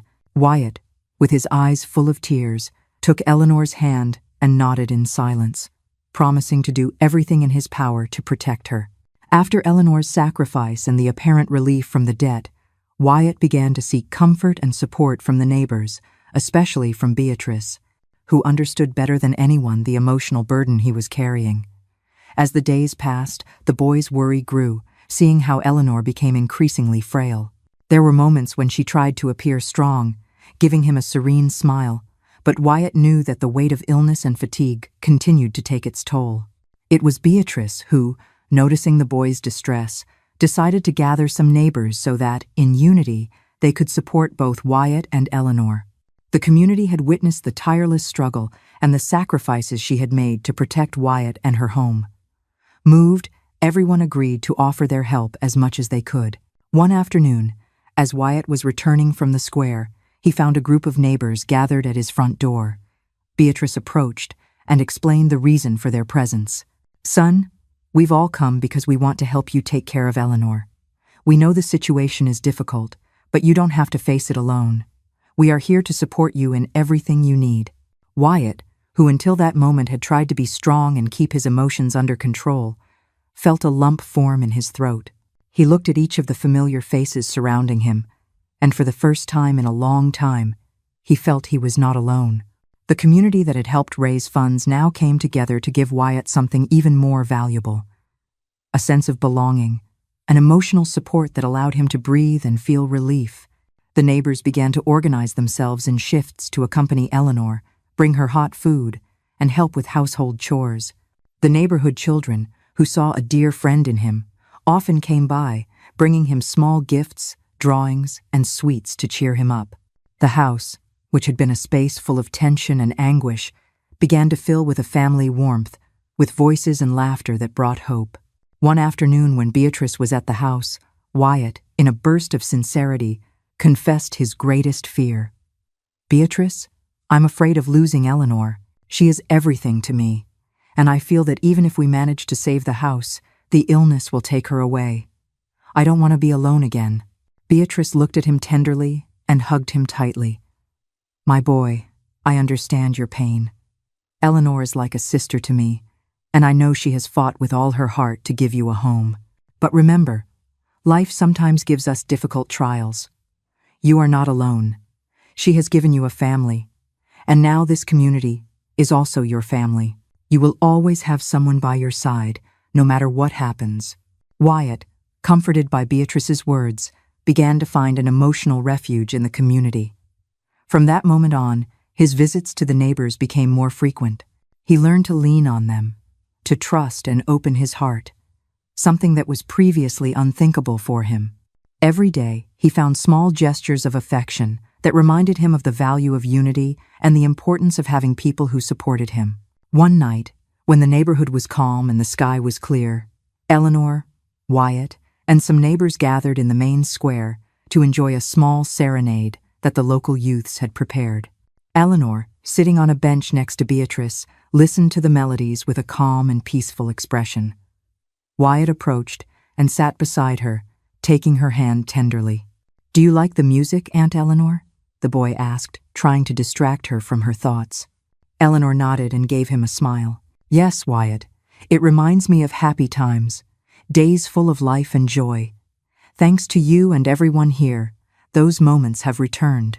The songs resonated in the air, creating an atmosphere of serenity.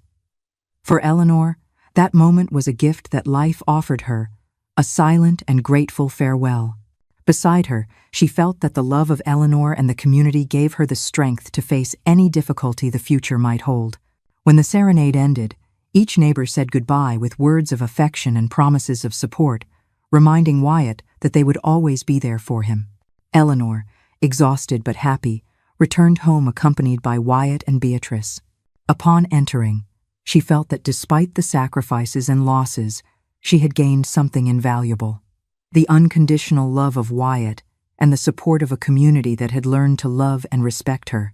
That night, before sleeping, Wyatt approached Eleanor and, without a word, hugged her tightly.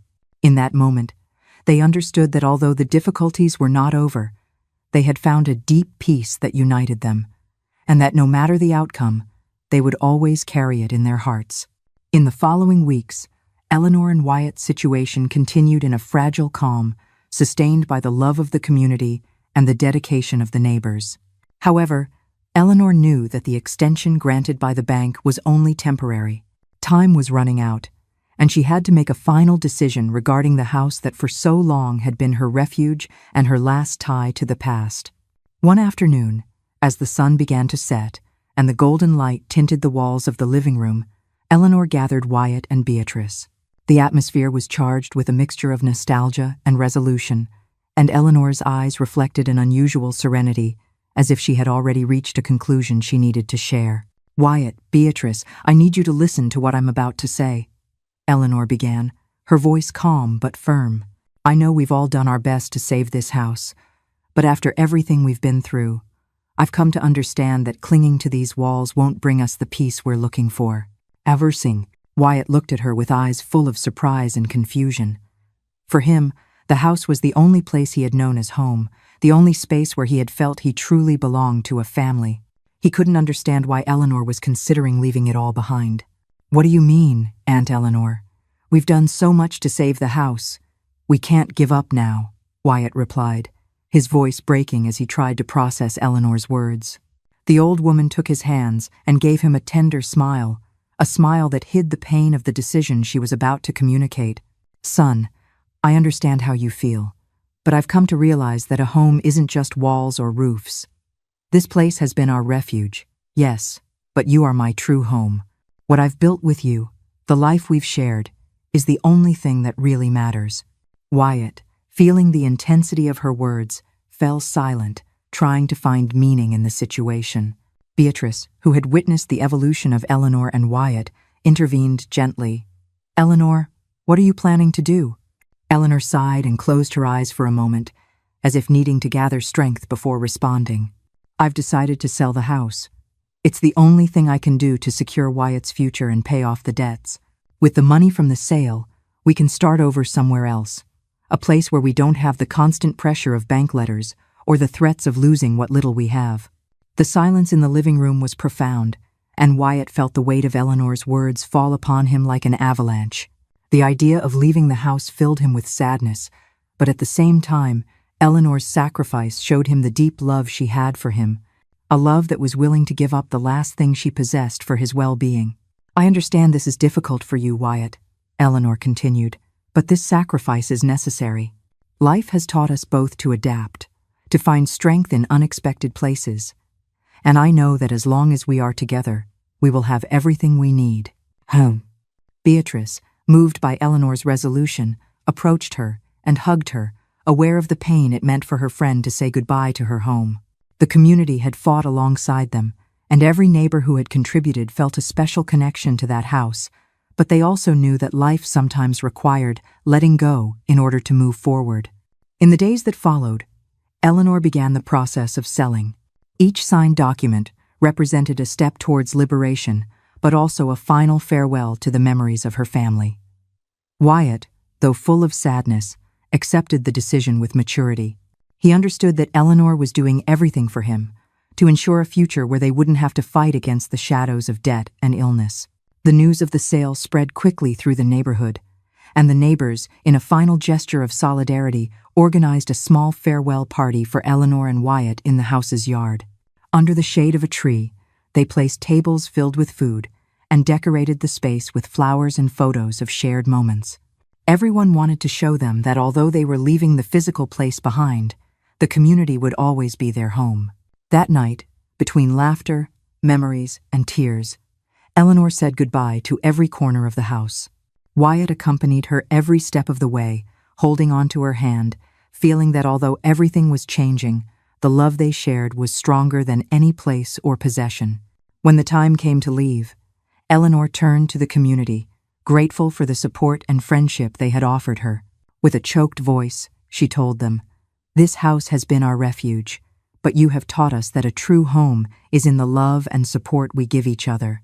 I can never thank you enough for everything you have done for us." Wyatt, though with a heavy heart, felt at that moment that he had found something much more valuable than a house. He had found a family in the community, and he knew that wherever they went, they would always carry with them the love and solidarity of those who had helped them face their greatest fears.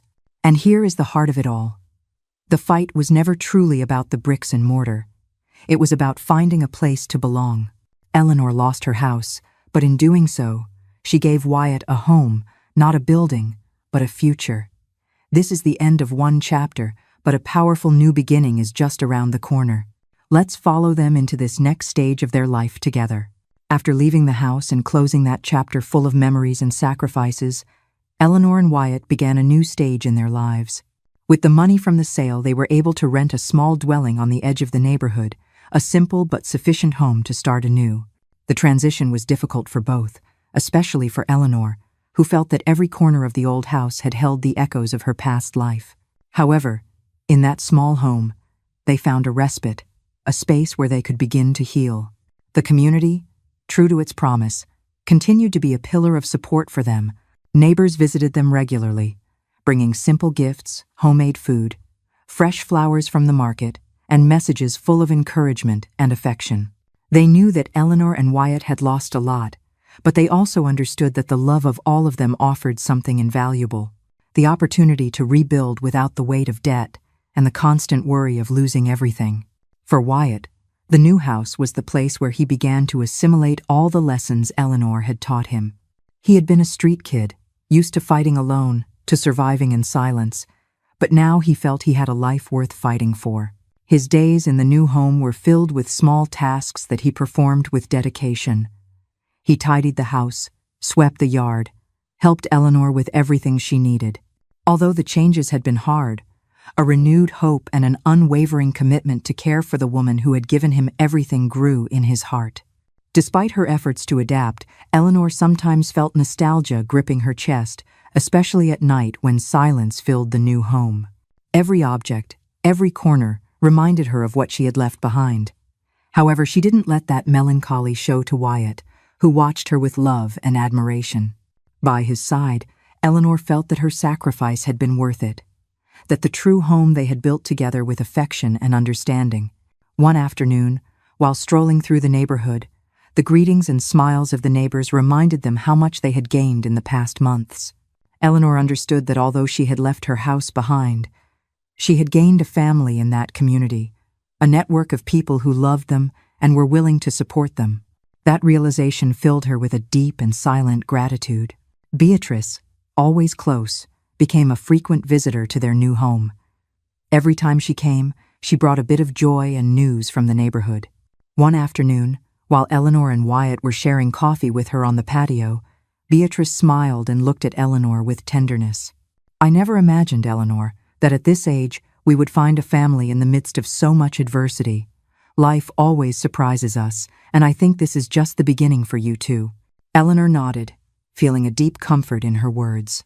There was still a long road ahead, but now she was certain she was no longer alone on that journey, and that gave her the peace she had been searching for so long. Wyatt, who was listening to the conversation, intervened with an enthusiasm that moved both women. "Thank you, Beatrice, for everything you've done for us.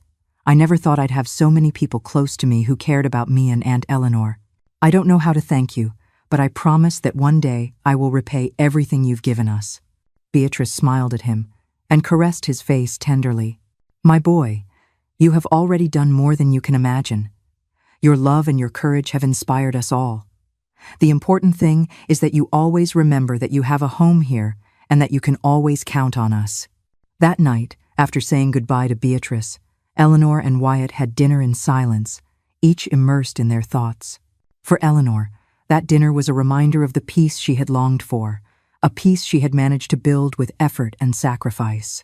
For Wyatt, it was the beginning of a new life, a life full of love and opportunities he had never imagined. When they finished dinner, Wyatt approached Eleanor and hugged her tightly. They didn't need to say anything, because in that hug was everything they had learned and everything that awaited them. It was the closing of a cycle and the beginning of another, one in which they both could walk without the weight of the past and with the hope of a future full of possibilities. In that moment, Eleanor understood that the true home was not a physical place, but the love and family she had found in Wyatt and in the community. After settling into their new home, Eleanor and Wyatt began to experience a slow but profound healing process.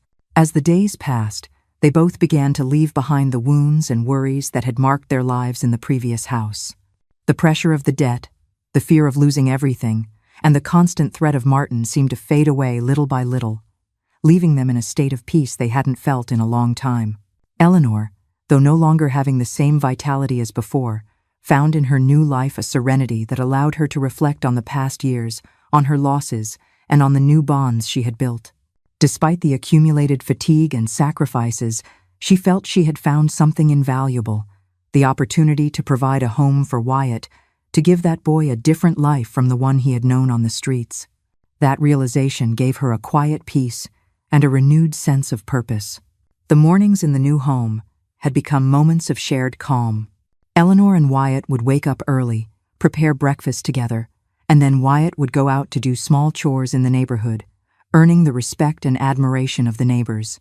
Eleanor watched him leave each day with pride, seeing how that boy who had unexpectedly come into her life was transforming into a young man full of determination and kindness. One day, while Wyatt was out helping Mr. Hayes at the market, Eleanor decided to organize some of the few belongings they had brought from the old house. Among the stored items, she found a small wooden box containing letters and photographs from her youth, moments that reminded her of a happy time with her husband and children. As she reviewed each letter, her fingers trembled slightly, feeling a mixture of nostalgia and gratitude. One photograph in particular caught her attention.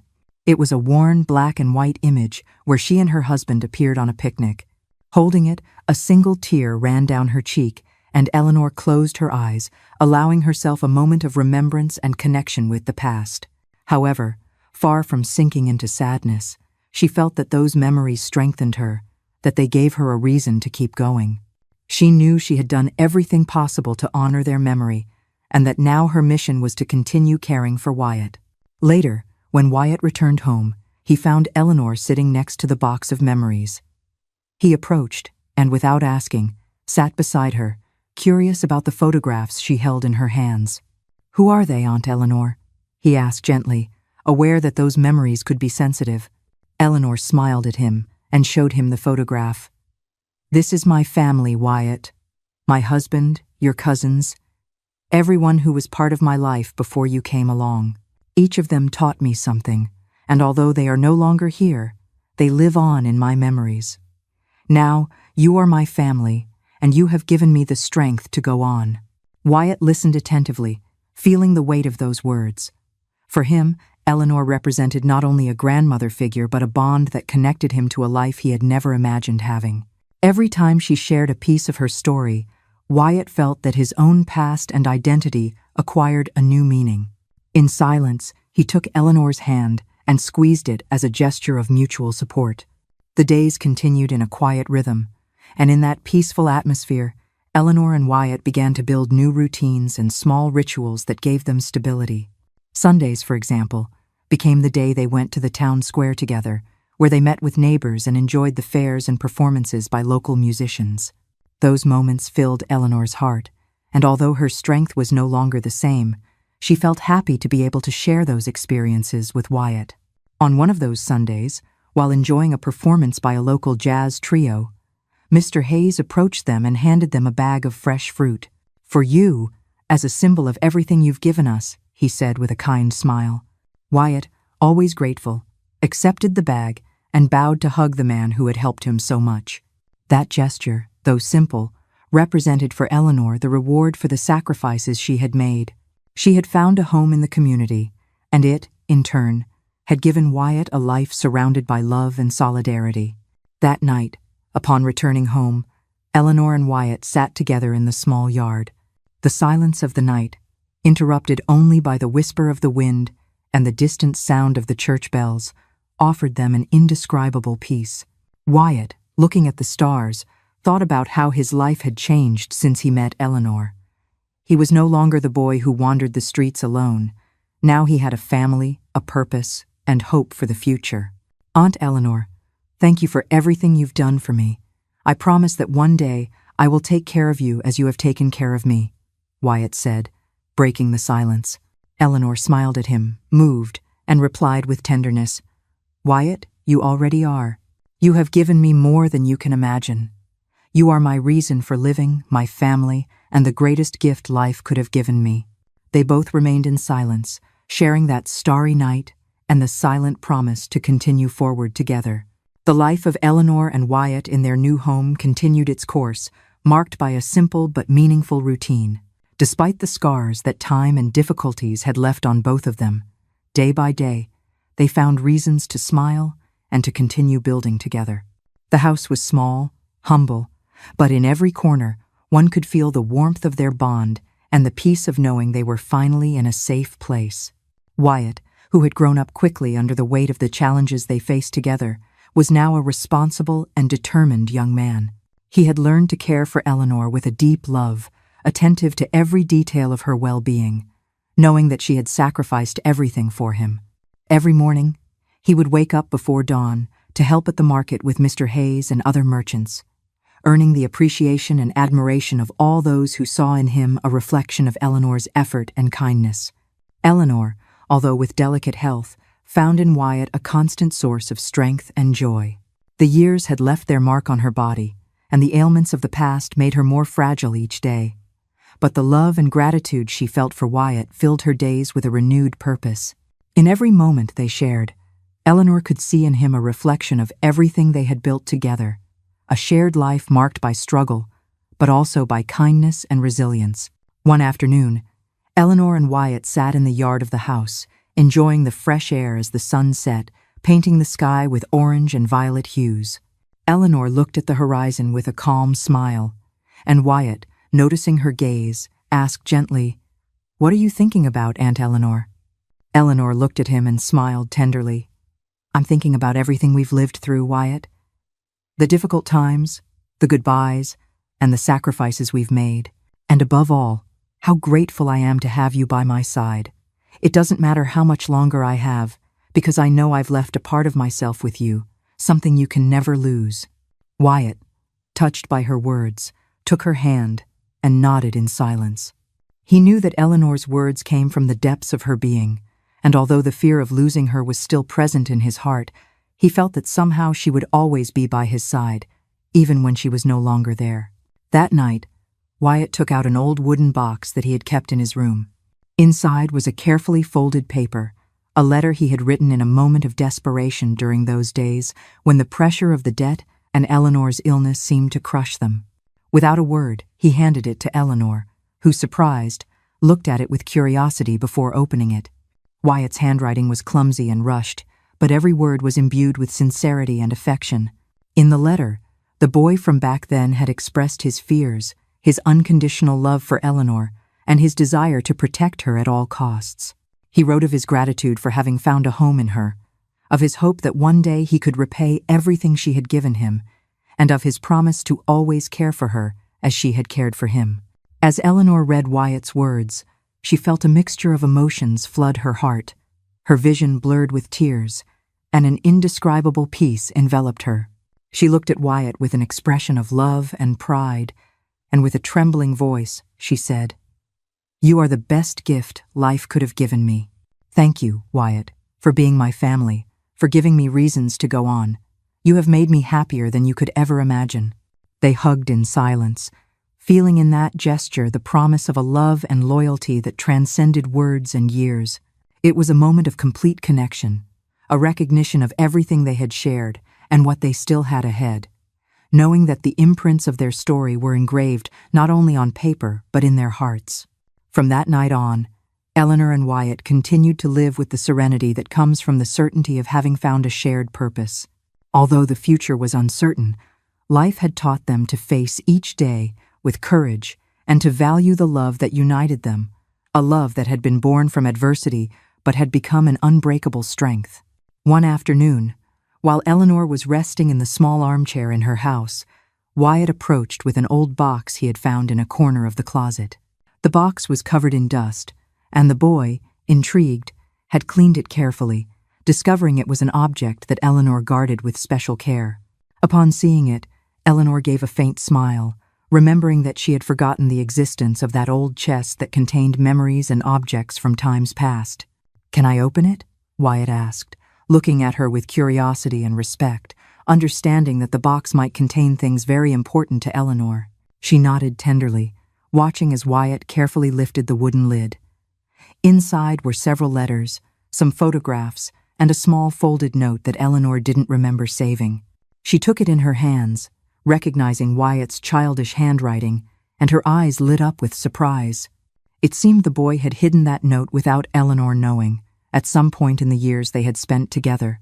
Eleanor unfolded the sheet with trembling hands and began to read in silence, her lips moving as she went over each line written in the clumsy handwriting of a younger Wyatt. In the note, Wyatt had expressed his most sincere thoughts, confessing his fears and his deep affection for Eleanor. He wrote about the first time he saw her on the streets of Morristown, remembering how that encounter had changed his life. He described how, from that moment, she had become his only refuge, the only person who had shown him what love and family meant.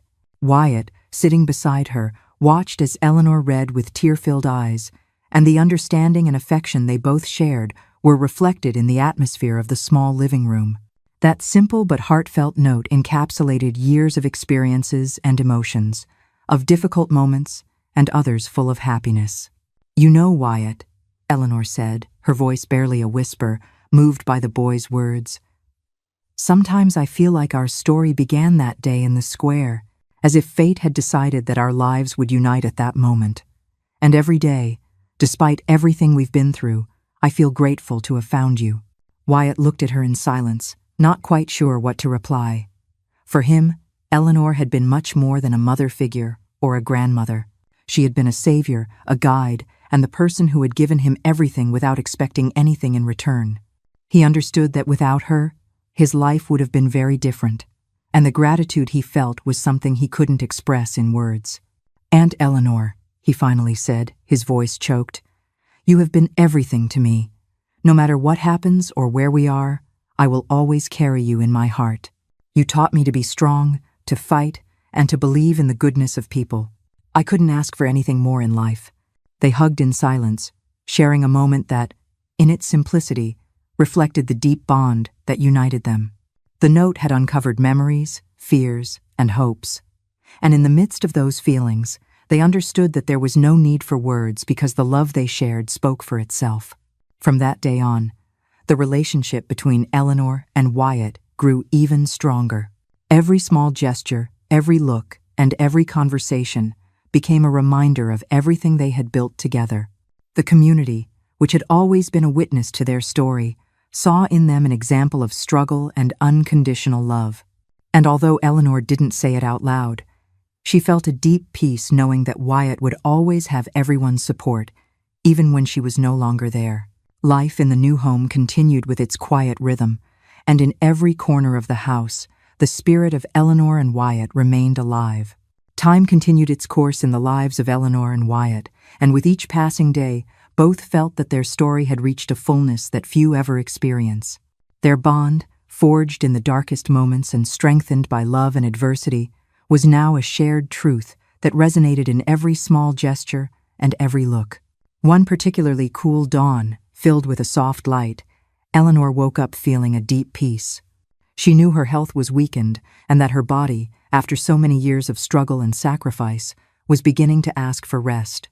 Wyatt watched her attentively, with that silent care he had developed in recent months, increasingly aware of Eleanor's fragility. Despite his fears, the young man had learned to accept that life had its cycles, and that although the end of one was inevitably approaching, he would always carry with him the strength and love that Eleanor had given him. That morning, while they were having breakfast on the patio, Eleanor took Wyatt's hand and looked at him tenderly. "Son, I want you to know something," she began, her voice soft and full of feeling. "Everything I've lived with you has been a gift. Life gave me a second chance to love and care, and you were that chance. Thank you for letting me be a part of your life." Wyatt, moved, squeezed Eleanor's hand and smiled at her. "No, Aunt Eleanor, I'm the one who should thank you. You taught me how to live, to find courage and love where I least expected it. I would be nothing without you. I will always carry you in my heart and never forget everything you've done for me." The day passed in an atmosphere of serenity and affection. The community, as always, was present. Beatrice stopped by with her characteristic good cheer, bringing a warm casserole and the latest neighborhood news. Mr. Hayes also stopped by to say hello, bringing them fresh fruit from the market. Each neighbor who came to see them seemed to sense the importance of that moment, and their gestures, though simple, spoke of a subtle and respectful farewell. As evening fell, Eleanor and Wyatt went out to the small yard and sat under the tree, watching as the last rays of sun tinted the sky in a warm golden hue. In silence, they contemplated the landscape and breathed in the tranquility that enveloped their home. It was a moment of peace that reminded them of everything they had achieved, every struggle they had faced together, and the life they had given each other. As the shadows lengthened, Eleanor felt a weariness overcome her in a different way, a sense of rest that filled her with an indescribable calm. Without a word, she rested her head on Wyatt's shoulder, and he, without letting go of her hand, hugged her carefully, sharing in that gesture all the love he felt for her. "I love you, son," Eleanor whispered, her voice barely a murmur but carrying the depth of an eternal love. Wyatt, with his eyes full of tears, responded with the same softness. "I love you too, Aunt Eleanor. Always." And so, in the midst of that shared moment, Eleanor closed her eyes and, surrounded by affection, let herself be carried away by the peace she had sought all her life. Wyatt, aware that Eleanor had finally found rest, remained by her side, holding her hand and feeling the strength of their memories together. He knew that Eleanor was not completely gone, that her love and her presence would remain with him forever. The community soon learned of Eleanor's passing, and the neighbors, in an act of respect and affection, organized a small ceremony to honor her life and her legacy. That afternoon, the entire neighborhood gathered to say goodbye to the woman who had touched so many lives and who, with her example, had taught the value of resilience and unconditional love. Wyatt, accompanied by all those who supported him, felt strengthened, recognizing that Eleanor had left him a family much larger than he himself had imagined. The days that followed her departure were filled with nostalgia, but also with deep gratitude. Wyatt continued to live in the same home, carrying Eleanor's legacy in every action and every decision. The love he had shared with her gave him the strength to face the future, and the support of the community accompanied him every step of the way. Eleanor had left this world, but her story, her sacrifice, and her kindness lived on in Wyatt and in every person she had touched. And although the pain of loss was immense, Wyatt knew he had been fortunate enough to know true love, to find a home in Eleanor's arms, and to learn alongside her that life, though full of challenges, always offers hope for those who have the courage to love and be loved. Over time, Wyatt grew up to be a wise and kind man, remembering Eleanor every day and honoring her memory with every act of kindness he performed. Eleanor's story became a quiet legend in Morristown, a testament to the fact that a true home is not built from bricks and mortar, but from love and sacrifice. She had lost a house but had built a family. She had endured 30 years of silence, only to find her voice in the love of a lost boy. And Wyatt, the boy who the world had thrown away, showed everyone that the deepest wounds can be healed, and that one small act of kindness on a stifling, silent afternoon can be enough to change the world for someone forever. I hope you enjoyed today's story. Subscribe to the channel so you don't miss more stories like this one. Give it a like and comment below what you thought of the story. See you in the next video.